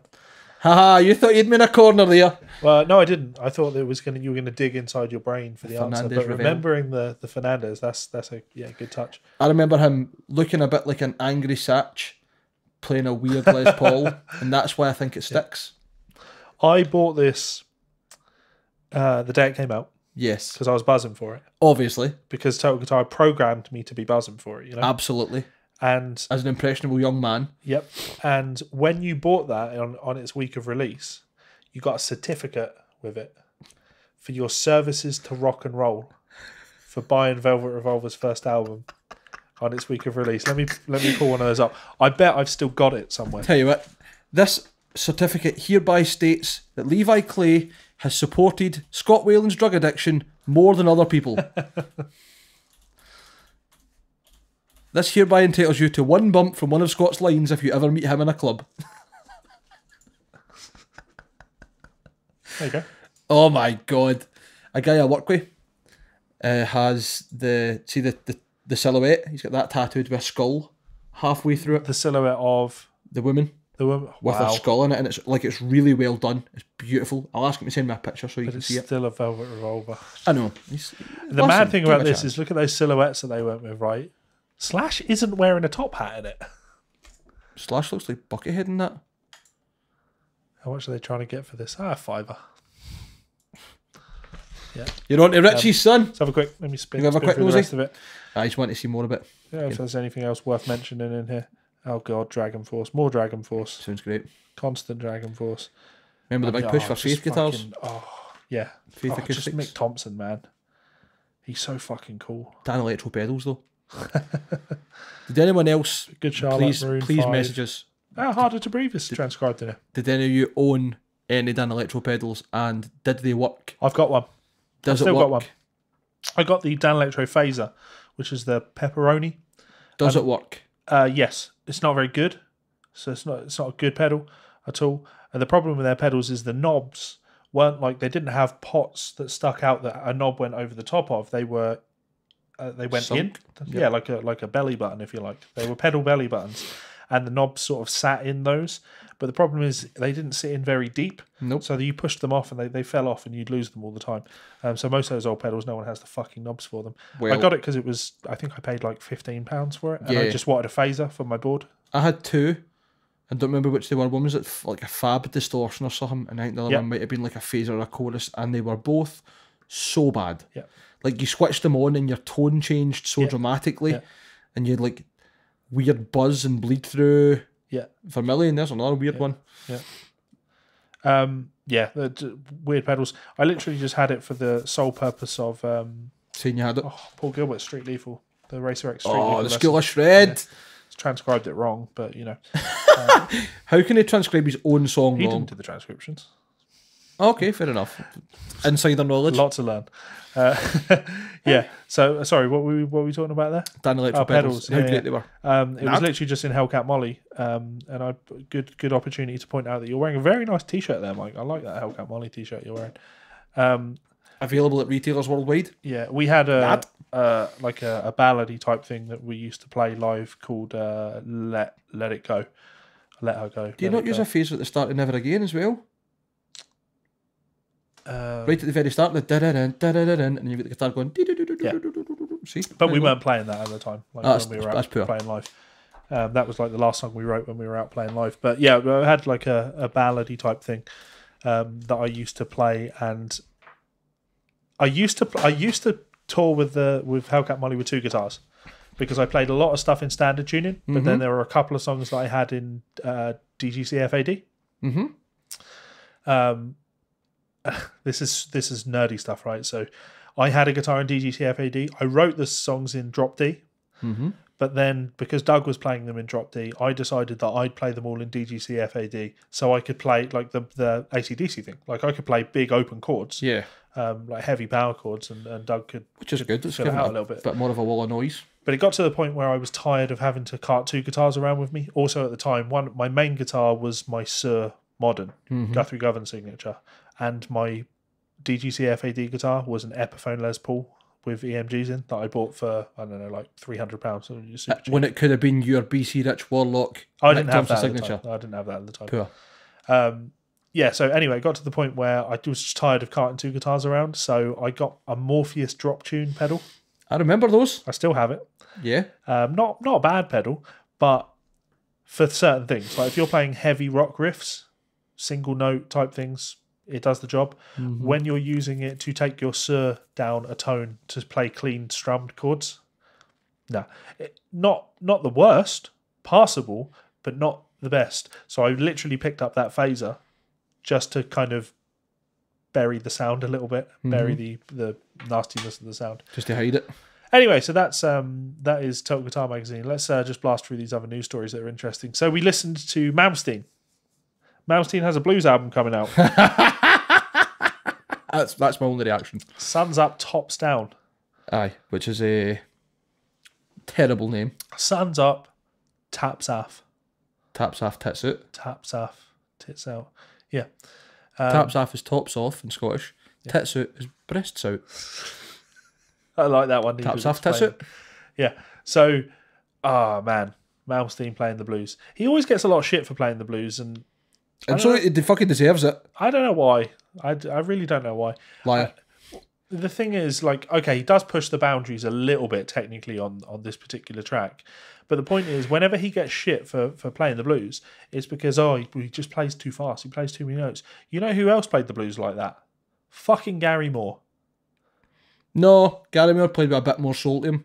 It wasn't just needless. Oh, you've used the worst word there, though. Soul. Like, what is that? Spoilers, there's no such thing as a soul. Okay, if you're going to be a total smart ass. You mean like playing some single notes and like killer vibrato and stuff like that, but Malmsteen's like got a record of having one of the best rock vibratos in the business. But like, he throws that into his blues playing, like it is all there. Malmsteen plays inappropriately over the blues stuff, and I don't think Gary Moore does. I think he had a tendency to overplay, but he's not quite fucking ripping the. No, I know what you mean. Like he's Malmsteen is like way more offensive than Gary Moore for that stuff, and I don't even like the word offensive. I guess that's what I'm getting at. Like Gary Moore, you say he overplayed. I don't. Yeah, he overplayed compared to how other people were playing the blues. If you listen to Peter Green didn't play like Gary Moore, but yeah, nobody gave Gary Moore a hard time for playing faster than everyone else used to play on the blues. So I just don't understand why purists also give Malmsteen, like, where's the line? And why are some people allowed to go for that line and other people aren't allowed to go for that line? Because it's subjective, and Gary Moore made it sound good, and Malmsteen doesn't. I think Malmsteen plays the blues great. I think you are wrong. I think that the blues is an old, tired genre of music. Oh, you're right with that. And I'm allowed to say that, like, not in an ill-informed way. Like, the blues is one of the main things I play. Like, I love the blues, but it is an old, tired genre of music. And therefore, to me, it's still quite a breath of fresh air when I hear, because I don't listen to Malmsteen playing the blues all day long, you know. Liar. 1 or 2 tracks a year I'll hear and I'll go, you know, that's a nice change of pace. In fact, I know that Kendo always went on about this, so I assume you were also exposed to this, sitting around and watching videos at Andy's house? Maybe at some point. Kendo was obsessed with, there's a video from the Malmsteen tuition video where he just plays over a blues, and yeah, that was because he used to watch that all the time around Andy's house. And I think it's probably off the same DVD where he plays like Arpeggios from Hell and stuff. Yeah, but I don't remember that clip. Yeah. Point is, I like it when people do different things on the blues. I had an argument with Doug many years ago. I love this, the turn in him. He used to hate Holdsworth. Fucking hated Holdsworth. And one time he said to me, the problem with Alan Holdsworth is all his stuff fucking sounds the same. He shows no evolution as an artist. And I'd always say, but hang on a minute, Malmsteen also shows no evolution as an artist. Why is it acceptable for people you like to not evolve, but people you don't like, the criticism is they don't evolve and they don't do new things?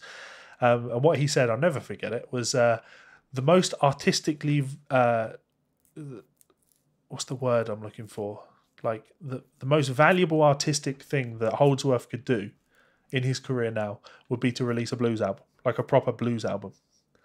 And I always thought that was both silly, but also I would have loved to hear what Alan Holdsworth would have done on a blues.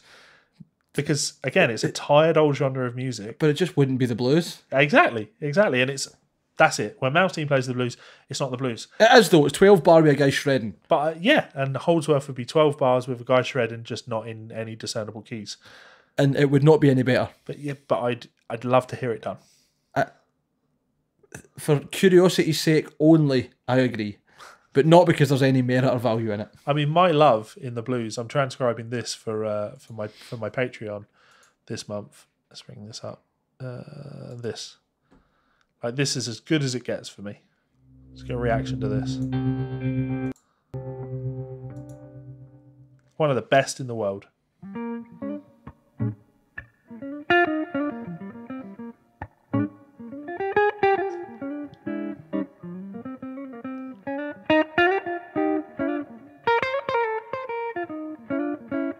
There's that lick.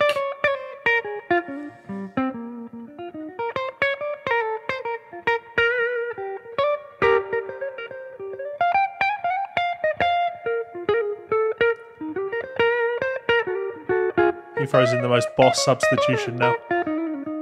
This chord change. That takes you off guard. Bordering on jazz at that point, isn't it? Yeah, it's full beautiful, on, man. Jazz, blues, yeah. That's where I'm at with the blues. Like, that's what and that's not what Malmsteen does. That isn't what Malmsteen does, and it isn't what Holdsworth does. But my point is, I would still be up for hearing what Holdsworth would do on a blues, and for that reason, I have to be up for hearing what Malmsteen does on the blues. And I have to make the joke for anyone that listens to that track, though. I made it to Mike and I made it on Facebook. It is nice that Malmsteen went to the effort of flying his drummer out to the Grand Canyon to record the drums, because that's what it fucking sounds like. Yeah. I think it actually, the biggest problem with that track, it would probably sound a lot cooler if it didn't sound like a metal band playing the blues. Yeah, I get what you mean. If he had a blues drummer and a blues bass player and he turned the gain down on his amp and played like that, like with a vintage gain sound, I think it'd be a lot cooler than it actually is. Yeah, okay, fair enough. So yeah, but either way, not really looking forward to Malmsteen's blues album. Have to be honest. To be honest. No, it's not going to be good, and it's quite a lot of covers. I mean, I think it's all covers. No, but I mean, like, not good ones. Anyway, Blue Lightning, as it's called. Yeah. Don't check it out. Yeah. Korn sues their former drummer David Silveria for allegedly violating terms of their settlement. Yeah, they are all acting like children over this, to be honest.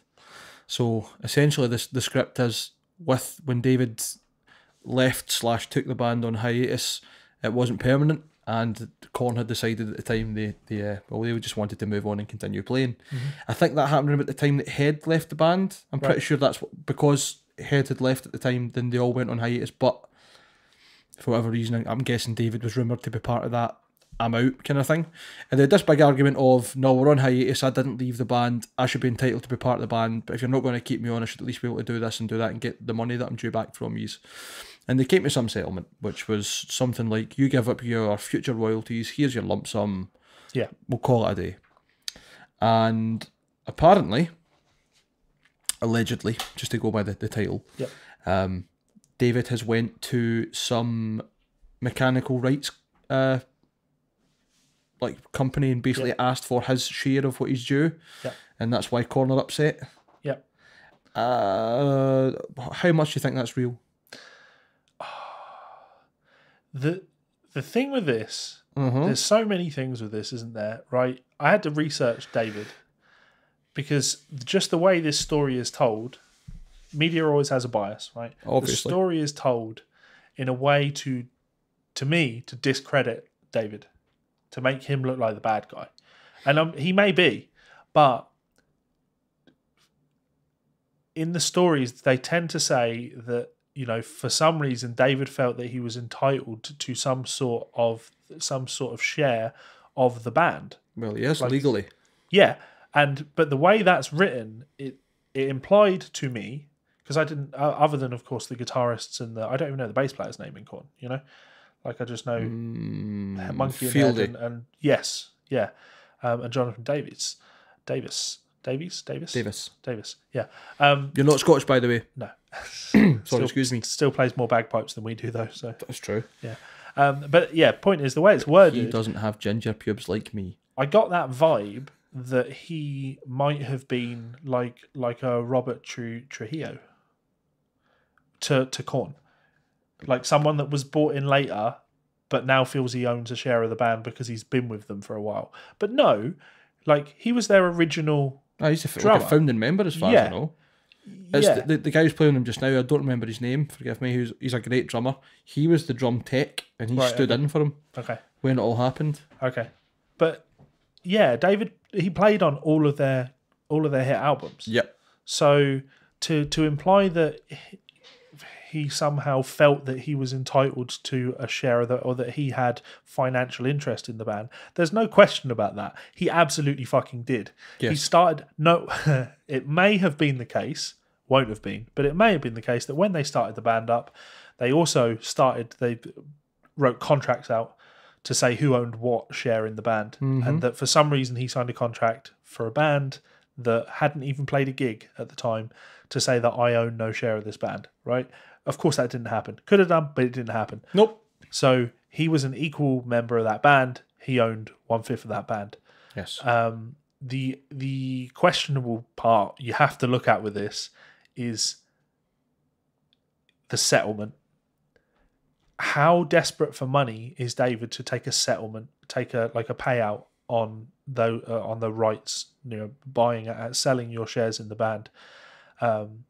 He must. I have to look at that and say I totally believe the story, and it's for that reason.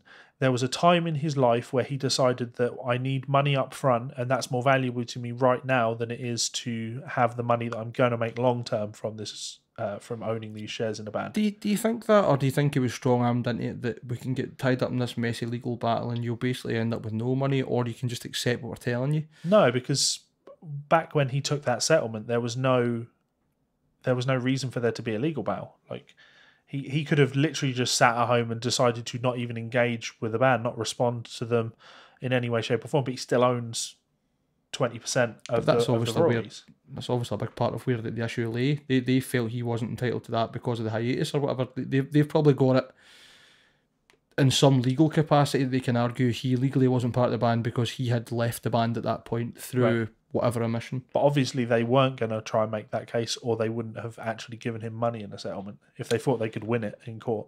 But you never know, man. It's a lot. Yeah. It's always funny. Shit like that behind fucking closed doors. Sure. But I get the point you're making. But further to that point, though, like you say behind closed doors, that's actually the issue I take with this. Look, it's not behind closed doors. Why are people talking about this? Why do we know about this? Okay, fair enough. Has somebody got something to promote? Maybe. But yeah, based on, you know, David's alleged actions, that strikes me as somebody that needs money again.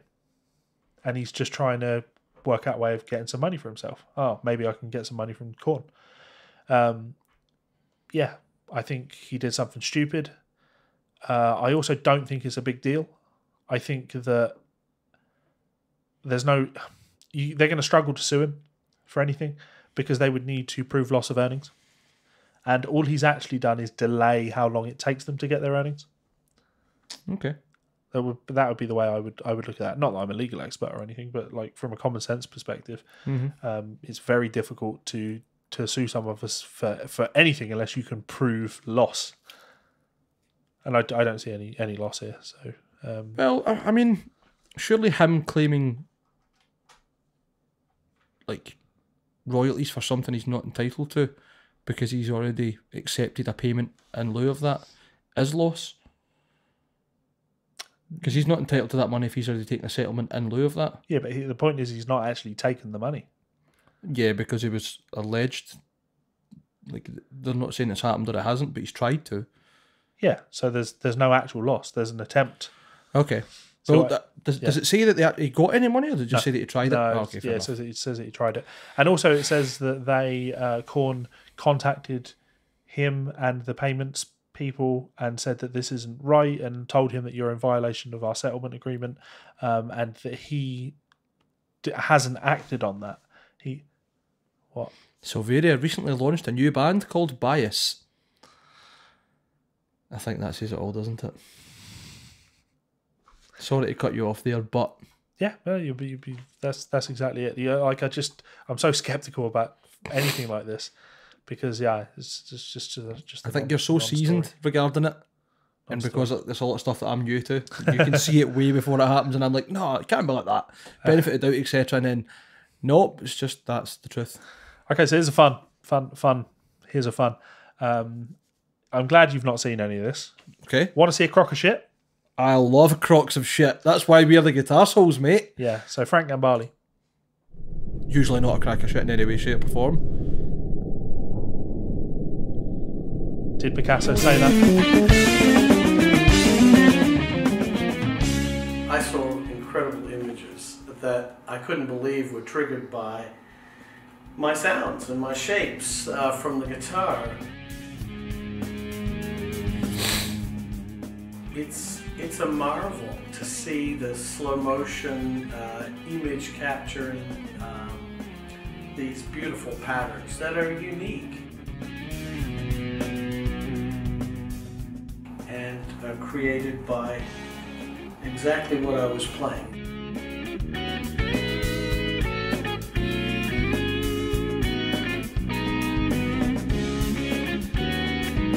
So you say crock of shit, and then the word fine art come up on the screen, and I was like, yep, it's a crock of shit right there.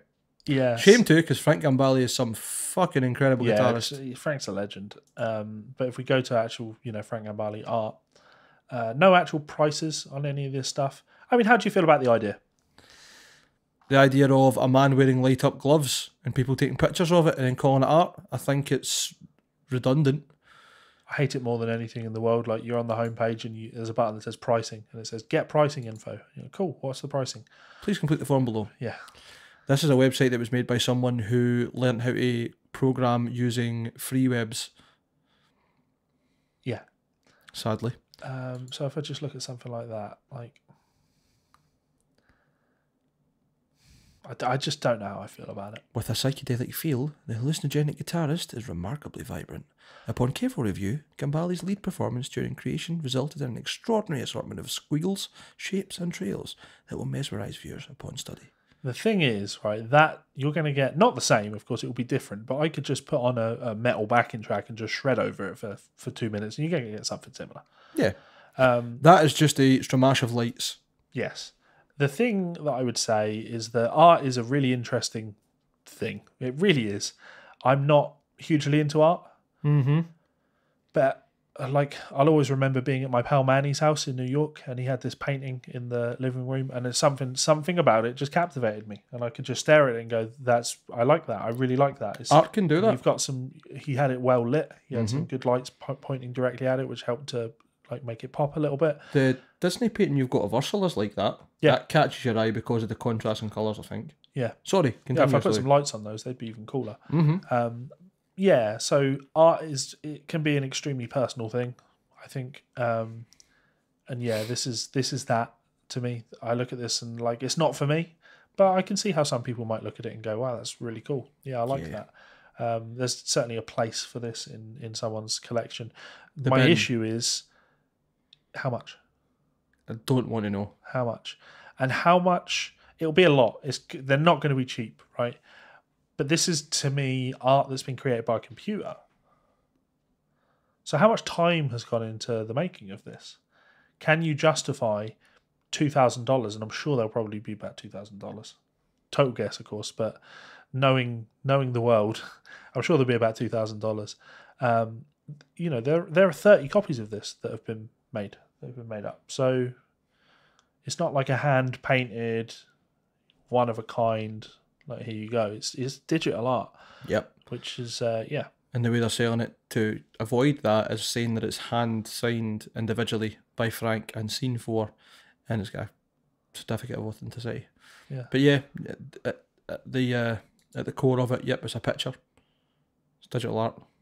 It's a print. That's not bad. I'm not saying they're not cool. Yeah. But I'd rather have something hand painted. Yeah, so there you go. Have you saw the canvas that, funny as you mentioned, Andy, has of Chris Poland, the return to Metalocalypse, or Metropolis? Metalopolis? I can't even remember the fucking... Have I? How long's he had it? Oh, years, man, on the wall, his house. painted multicoloured. It's fucking incredible. Yeah. I'd take that a million days over this. Yeah. So I thought that was an interesting little thing to laugh at. Sorry, Frank. Great guitar player, terrible artist. Yeah. Dave Gilmour selling a bunch of guitars. Everything's got to go for charity. Yeah, which is good. Charity is always good. Definitely. And I mean, anyone that's even remotely interested in Pink Floyd, which is probably the majority of the planet who've ever used their ears, but there's probably a good opportunity to own a bit of actual musical history here. Yeah, he's 72. Depending on who you buy. He's 72. He's a good looking 72-year-old. He does look good for 72, but that's what you mean when you say everything has got to go. But he's not making anything from it. He's not going to be around for a long time. But he's not making anything from it. It's not it's like a fire sale of I'm going to get something for it. It's really good that he's doing it for charity. Like, he doesn't need the money. Yeah, everything's got to go. He's got I think he stays on, or he has a recording studio on a barge. Yes. Yeah. What, like a canal boat? What a madman. Yeah. It's sad to me. Just because, he wouldn't be doing this if he was 40, because you'd want to keep those guitars for many years. So to me, this just highlights that Dave Gilmour's getting on. That's fair enough. Shame. That's fair enough. I believe he's selling Blackie. Really? Yeah. Holy shit. So if everything's got to go, then it means he's obviously doing the lot. Yeah, if I bring up... Let's see. I have this somewhere. I'm really hoping he's not selling like fucking Dumble cables at silly prices. Or that one we saw in Reverb. Still can't believe that. Is that still for sale? Yep. I don't even need to check, and I can tell you. Yep. Without doubt. How much was that? Was it $2,000 or something? Yeah. Fucking hell. Black Strat. What's wrong with people? The Black Strat is going to auction. Oh. So that's 0001. For the record, not the first Strat ever made. And am I right in saying it's actually a combination? It's a different body and a neck? Probably. Could be wrong. Doesn't matter. You're not buying it because it's a pristine first Strat. You're buying it because it's music history. I think they have severely underestimated how much this is going to sell for. So it's estimated to go between $100,000 and $150,000. I see that being way more than that, because it's like that is the guitar you think of when you think of Dave Gilmour. It's a black Strat with white pickups. Yeah, I think that's going to push up. That's going to be pushing on $1 million. I think that's got potential to be a record breaker. Do you think these are going to be live streamed? What, the auctions? Yeah. Because see if they are, I think it'd be really interesting for us to do a live stream and watch it. What, and accidentally bid? No, because I don't have any money. Yeah, that'd be cool. We could live stream it on YouTube and be like, "Oh, mate, I'm feeling quite flush. We've got like £25 here in super chats. Super chats. Oh, fuck it, I'll throw 750 grand down on it." Yeah, super interesting. That fucking pillow's fallen off again. Fucked it. Oh no, my chair feels empty now. Damn it, what is wrong with me? Yeah, Quite a lot. Super cool though. You know, hats off to Dave, and I think it's awesome that he's going to make so much money for charity. Well, you think about it, 120 guitars to go, and that's one that they're lowball estimating £100,000. Yeah, I mean, like, that's phenomenal figures, and fair play to the guy. Yeah, hats off. Wealth is one of those things, isn't it? Where like there's a line, there's a limit to how much you can earn before you just don't need anymore. Look at someone like Bill Gates, the amount of money he gives away. It's just, good stuff. Absolutely. Good. Yeah, good. Because good people. you get to the point where like giving it away is inconsequential. You've already got so much. Yeah, I like seeing those kind of acts of kindness. One that always sticks in my mind is there's a story that's been floating around on the internet for a while about a guy in a guitar shop who was playing with some pedals, and Keith Urban came into the shop, and the guy was like fucking blown away that Keith Urban had walked into the shop, and Keith walked over to him and was like, "How's it going, man? What are you playing? What are you interested in?" And the guy was like, "Oh, these pedals, check them out, they're pretty cool." And Keith was like, "Yeah, they sound really good. Let me have a go." And he had a play on them, and they had a little bit of a jam. And then Keith went, "Anyway, yeah, I'll head off, but it was really nice to meet you," kind of thing. And then after the guy had finished jamming, I think he said to the store clerk, I don't think I'll get them today." And the guy said, "Oh, Keith paid for them for you." Yeah, that's cool, man. It's just those like pay it forward, like nice acts of kindness type things. It doesn't mean much to him, but the person that's in the receiving end, pennies to Keith Urban. Exactly. So, yeah, and this is that, but times 1 billion. So, yeah. Good stuff, Dave. I've never been a Pink Floyd fan. Never got into Pink Floyd. There's a lot wrong with you, Levi. I know. A lot. But you know what? I've got some friends that are Pink Floyd fans. Yes, you do. Of course. But I mean like older generation, like Floyd fans since Floyd were originally out type thing. And we're always talking music. And you know what I was listening to just this week? What were you listening to just this week? I was listening to Steve Wilson this week. I've been listening to a lot of Steve Wilson. Which album? I had The Raven That Refused to Sing on. Guthrie Govan and Marco Miniman. Yes. Yes. Because that solo on Drive Home is out fucking rageous. You'd wet your pants thinking about even thinking about writing a solo like that, and Guthrie just goes in and goes, "Fuck it, why not?" The best thing about that solo is it's so obviously a one taker. Because there's a bum note at the end of it where he scuffs playing a note. And it doesn't matter because it makes it better. It doesn't matter. But there's also a video on YouTube of someone doing a really decent cover of that with Ebo and everything. A really decent cover of the solo to that. Yeah. There's one, I like the most viewed one. The guy hasn't got it right at all. Like he clearly doesn't know an Ebo when he hears it, and he's trying to like play harmonics and stuff to get these notes. Which is still pretty cool. Yeah. But, I listen to that, I'm like, well, it's clearly an Ebo. Like, that's how he's doing it. I would have known, or a Sustainer pick up, one of the two, but... No, definitely an Ebo. Yeah. Yeah. Yeah, so another guy, he covered it properly with an Ebo, and like it's really cool.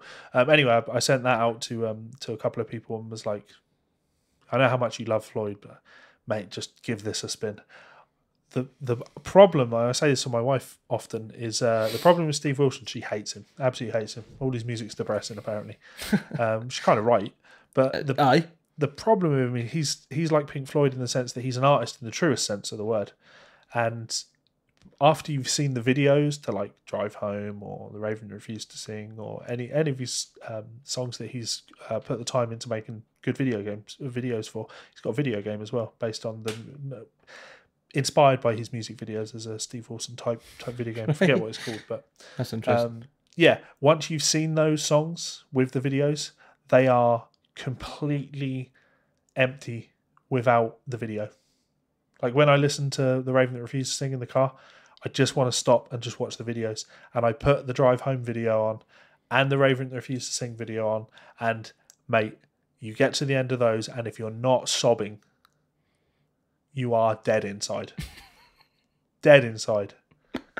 So, yeah, Steve Wilson. The Raven That Refused to Sing is just... And you're right, Drive Home, the solo in that song is just something else. Yeah. But you factor the video in, and like that solo just kicks in right as the guy hits the water. Oh, yeah. I mean, I'm not going to say, I'm not going to say we'll watch it immediately after this because, we'll be here all day. But, because the thing is, like, Steve Wilson's a storyteller. He is, he's trying to tell a story that will hook you in and get you, really caught up in what's going on.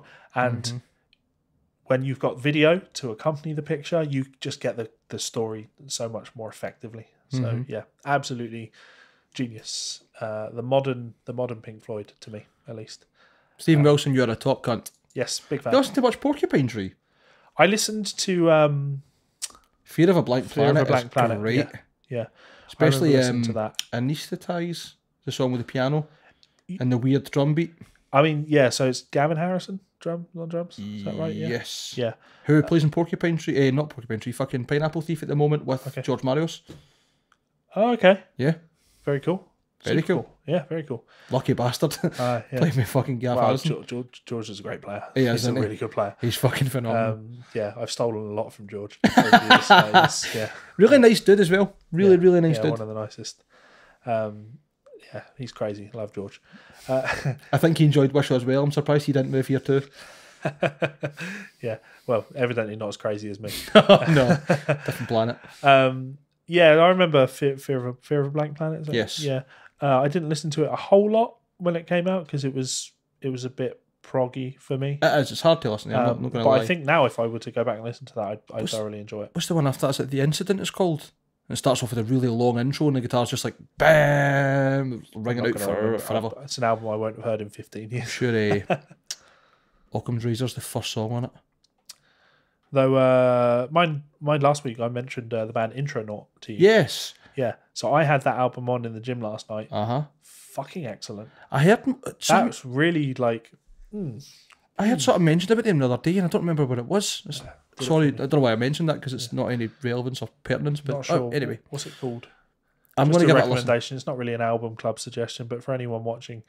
What does that say? The Direction of Last Things? The Direction of Last Things. The Direction of Last Things by Intronaut. Give that a go, guys. That's I've really enjoyed that album. That was recommended to me and I gave it a spin. A few more quick stories just to close up. Ozzy Osbourne has had to postpone his European tour with severe upper respiratory infection. You say postpone. Yeah. But we both believe and agree on that it's not happening. Yeah. Well, yeah, because the latest news is he's in hospital again. It's heartbreaking. It is absolutely heartbreaking because he's my desert island artist.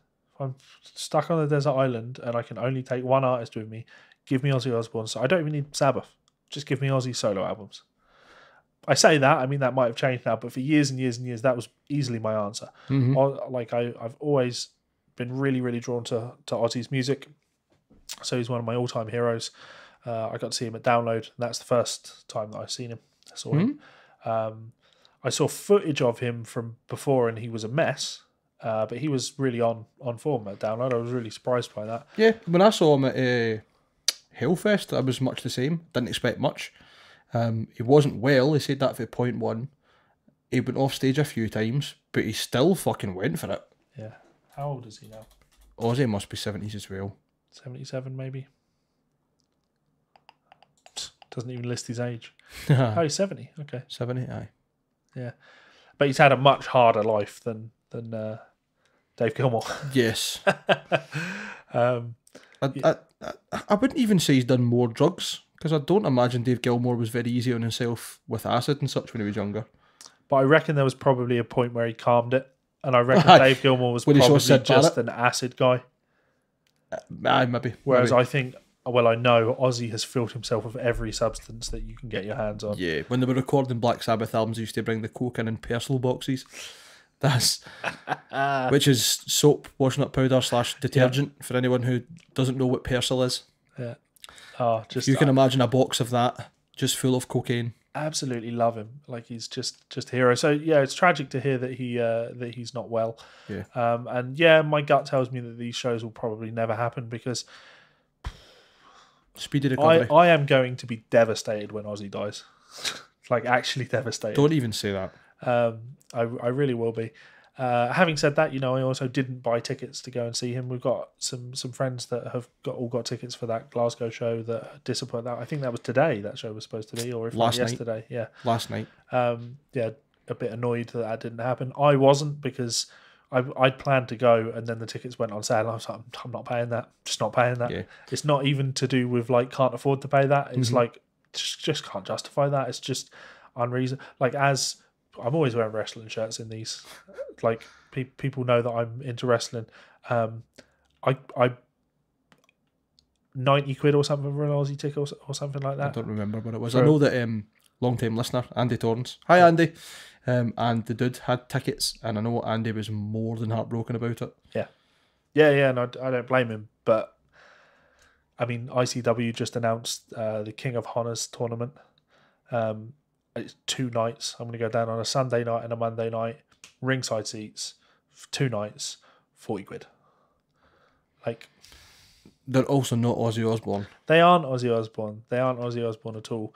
But how much do you think Ozzy's got control of the pricing of his shows? A huge amount. You think so? Huge amount. Like, well, here's I saw this on Today I Found Out just recently. Billy Joel. You know, he doesn't sell front row tickets to his shows. Or a good couple of front rows, a couple of rows, he doesn't sell the tickets for them, because he is tired of playing gigs and having the rich people sat in the front row that are just there because they can be. So on his gigs, he has crew that go out up into the cheap seats to find fans that they can bring down to the front row. That is really fucking cool. That's really cool, because that's what you want. You want to play music to people that are rabid for what you do. And Ozzy's probably not at that extreme, but if you remember when Led Zeppelin reunited and they played the Millennium Dome, that was a long time ago now. Goodbye venue. Yeah, but that's not the kind of gig that there was a single fan at. You know what I mean? Because the fans couldn't afford tickets. Yeah, it was a gig that rich people went to because they could. Aye, is it like a vanity project? Like, isn't it? When you're Dave Gilmour rich, you know, when you can spunk £500 on a ticket, $2,000 on a ticket, and you're not really going to miss the money. Like, yeah, well, of course I'm going to go and see Led Zeppelin. Cool, I've got to buy one on the second-hand market for $5,000. Cool, no fan can afford to pay that. Ozzy wasn't quite that expensive, but I try where possible just to try and take a stand on stuff like that. If tickets are what I deem to be unreasonable, 40 quid for Ozzy. Like, I'd go 40 quid for Ozzy. That's 40 quid's a lot of money. Yeah, you're right. For 2 hours of entertainment, 40 quid is a lot of money. 2 hours is probably as much as you're going to get from him as well. Yeah. When you remember, you read online how much people bitch about like a video game. I remember when the Order 1886 came out on PS4 and people were ripping it apart because it was like 5 hours long. I'm like, cool. All right, it's not as long as I'd like it to be, but that's £40 for 5 hours for the first playthrough. I can play it more if I choose to. I didn't. I can sell it afterwards, and I'm going to get 5 hours of enjoyment out of it. Like, Ozzy's 90 quid for 2 hours of your time. Yeah, the price and the value are two different things. Yeah. So, just too expensive. Too expensive. But get well soon, Ozzy. Absolutely. On a similar vein, though, Zakk Wylde, Black Label Society, they are releasing... I can't actually find out the info on this. See, even there it says reimagined Sonic Brew release. So Black Label Society's first album, Sonic Brew, belter of an album. I remember getting that. I got the special edition of that when I started getting into Zakk, and it has I don't know if you've heard it, Black Label Society doing No More Tears. No More Beers. In drop B. So good. So heavy. Yeah. Oh, so good, man. So good. Yeah. I really like that album, actually. Sonic Brew has grown on me a lot. It's not quite as refined as Zack's like writing style would go on to be, but because of that, like songs like Lowdown, like just that's a really cool album. I really like that album. Yeah, so they're doing a reimagined version of Sonic Brew. I mean, I can't imagine that they're just going to re-record it, but that's what I'm hoping for. I'm hoping they do something special. You look dead, mate. I'm just listening. Sorry, I spaced out. I hope they're going to do something fresh with it. But to be fair, even if they do a remaster, a remaster, yeah, I'll check that out. And they're doing a 20 years of Sonic Brutality tour. Looks like it's just America at this stage. But it's not even that far as a tour, really. Yeah. It's what, Denver, Dallas, Chicago, Jacksonville, New York, Rockingham, Toronto, Columbus, Clarksville, Los Angeles. I travelled farther than that when done the first part of the Canyon tour. No, I'm serious. The thing I'll point out with Zach, that this really annoys me, right? So mind he's got a Sabbath tribute band. He has a proper Sabbath tribute band called Zach Sabbath. Is this... He has a proper Sabbath tribute Shut up. band, right? They're cool as shit. Shut up. They are cool as shit. You're lying to me. I think they've got a live album that they've put together, but it really annoys me that he's not done a full proper Zach Sabbath tour or a proper Zach Sabbath release. I can't believe you didn't know this. Yeah, No, I didn't know Zach that. God has a Black Sabbath tribute thing that he does. Tell you something else I didn't know, Zach just to Sabbath. go back to talk about fucking Ozzy. I didn't know that Ozzy would get Randy Rhoads to have sex with Sharon when they were all too wasted. I don't know if that's the case. I've heard it's been admitted by Sharon. Well, Sharon admitted, and Her you'll see Randy this had in one sex. of the magazine at some point. Sharon admitted that she slept with like there was a one night thing with Randy when she was younger, and she'd never brought it up because it would kill Ozzy, kind of thing. So to have read that she said that, and then now to be hearing that from you, I kind of look at that. I'm like, I don't know. Could be true though. Could be true. Who knows? It's what I've heard. Ozzy was fucking around a lot during that era, so I think they were all just mega fucked up. I don't think Randy was though. No? No. I don't Randy think was, a man that would have temperance to fly a plane so low over a fucking caravan wouldn't be into drugs. That's not what happened. No? No, Randy was terrified of flying. He didn't even want to be on that plane. He was a passenger on the plane. Right, okay. Well, Yeah. Maybe I don't understand the full story there. Fair enough. The pilot of the plane, his ex-wife was on the tour bus, and he was trying to scare her by sort of swooping in and and clip the wing. And yeah, Randy was. I Terrified. thought it was Randy that was flying and done No. that to annoy Ozzy. No, Randy was terrified of flying. Oh, okay, fair enough. Understandably so. Oh, fuck. Proved that for you, right? Yeah. No, he was really like serious about. He was leaving Ozzy's band the next year. Like he wanted to go on and study classical guitar. When he was on tour with Ozzy, he used to get to a town and find out who the local classical guitar teacher was, and go and book in and take lessons. Take lessons. So yeah, who knows where Randy would have ended up? Fuck knows, man. Yeah, maybe if only he'd stuck to his guns on being terrified of flying. I honestly can't picture him being too much into the drug side of things. Fair enough. That's it. I think this is a finally moment. Yeah, That was a poor choice of words, Levi. that really was. Yeah, the ultimate finally. Shouldn't be laughing about this because it's No, it's not funny. It was more the comedic nature of your timing. Yeah. Jim Dunlop has died. Jim Dunlop died last night, I think. I started seeing stories about this. Yesterday, that's right. Legend, just a legend of the industry. A good Glasgow boy. What? Good Glasgow boy. He was born in Glasgow. I've just seen that. Wow, I had no idea. Aye. Have you just found that out, or did you? Yes, always I know just did find that out, but I was trying to be really impressive there and pretend that I knew it. that? And be really excitable for everybody. Yeah, so definitely a total shame. Born in Glasgow, relocated to Canada as an adult. Then a chance correspondence from a friend inspired his move to the US. So he moved over there. I had a picture of a bikini-clad lady, and it said it was 90 degrees in Muscle Beach. It was 12 degrees below in Ottawa. I decided I'm getting the hell out of here. Good on him, man. Yeah, I like that. Yeah, just a huge company. Dunlop. It's their Even MXR, still? right? Hmm? Their MXR. Aye? They make all the MXR stuff. Yep. Which in turn means they're manufacturing like the Horizon Devices stuff. Exactly. Probably ghost building for quite a lot of people. Yeah, like, and legendary picks. Everything they've done is legendary. It's madness because like it's just so accepted now that guitar picks are guitar picks.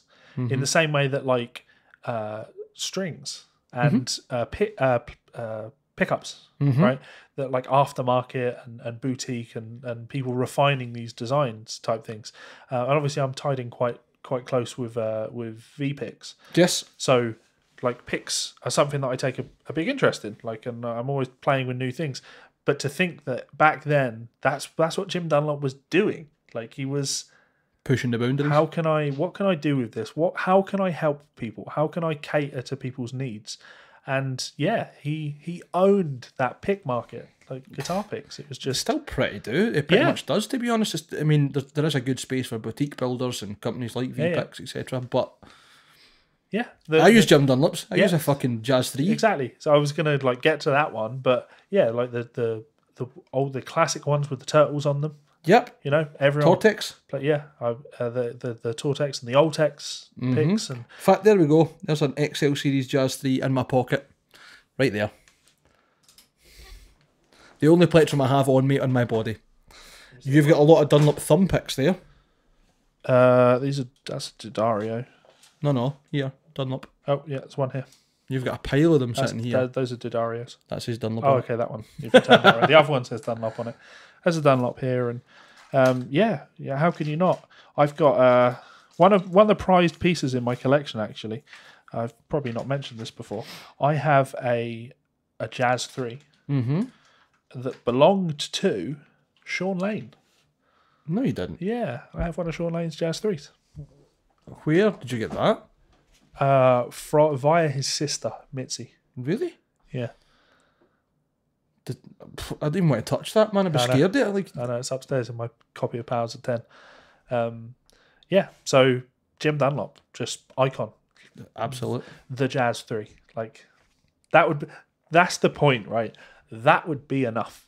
If all you'd contributed to music was the Jazz 3, that would be enough to cement your legacy. But you've got Tortex, Altex, capos, strings, accessories. Like, it's just a different world of innovation. Yeah.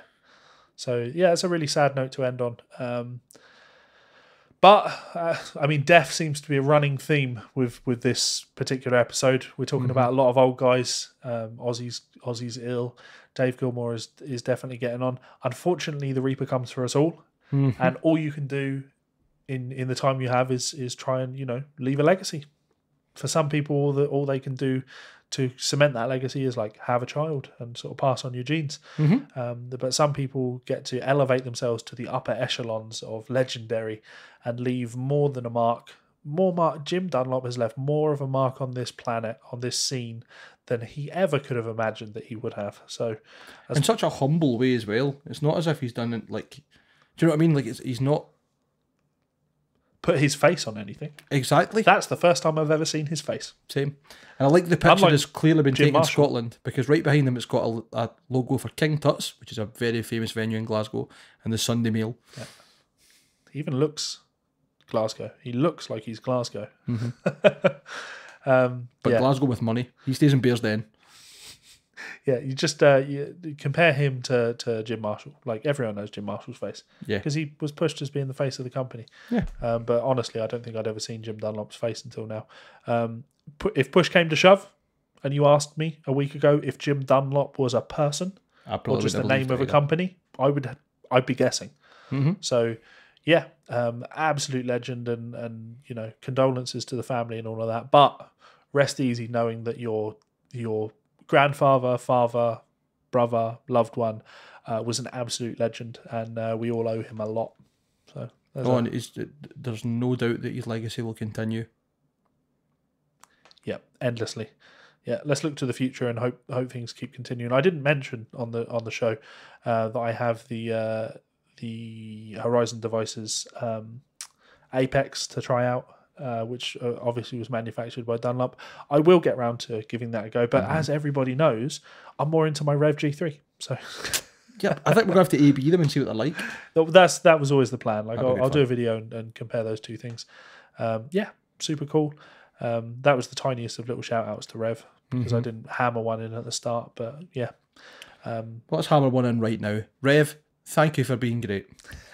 I've had a conversation with him about potentially picking up a D20, the amp we spoke about in the last episode, and I am very keen to give it a bash.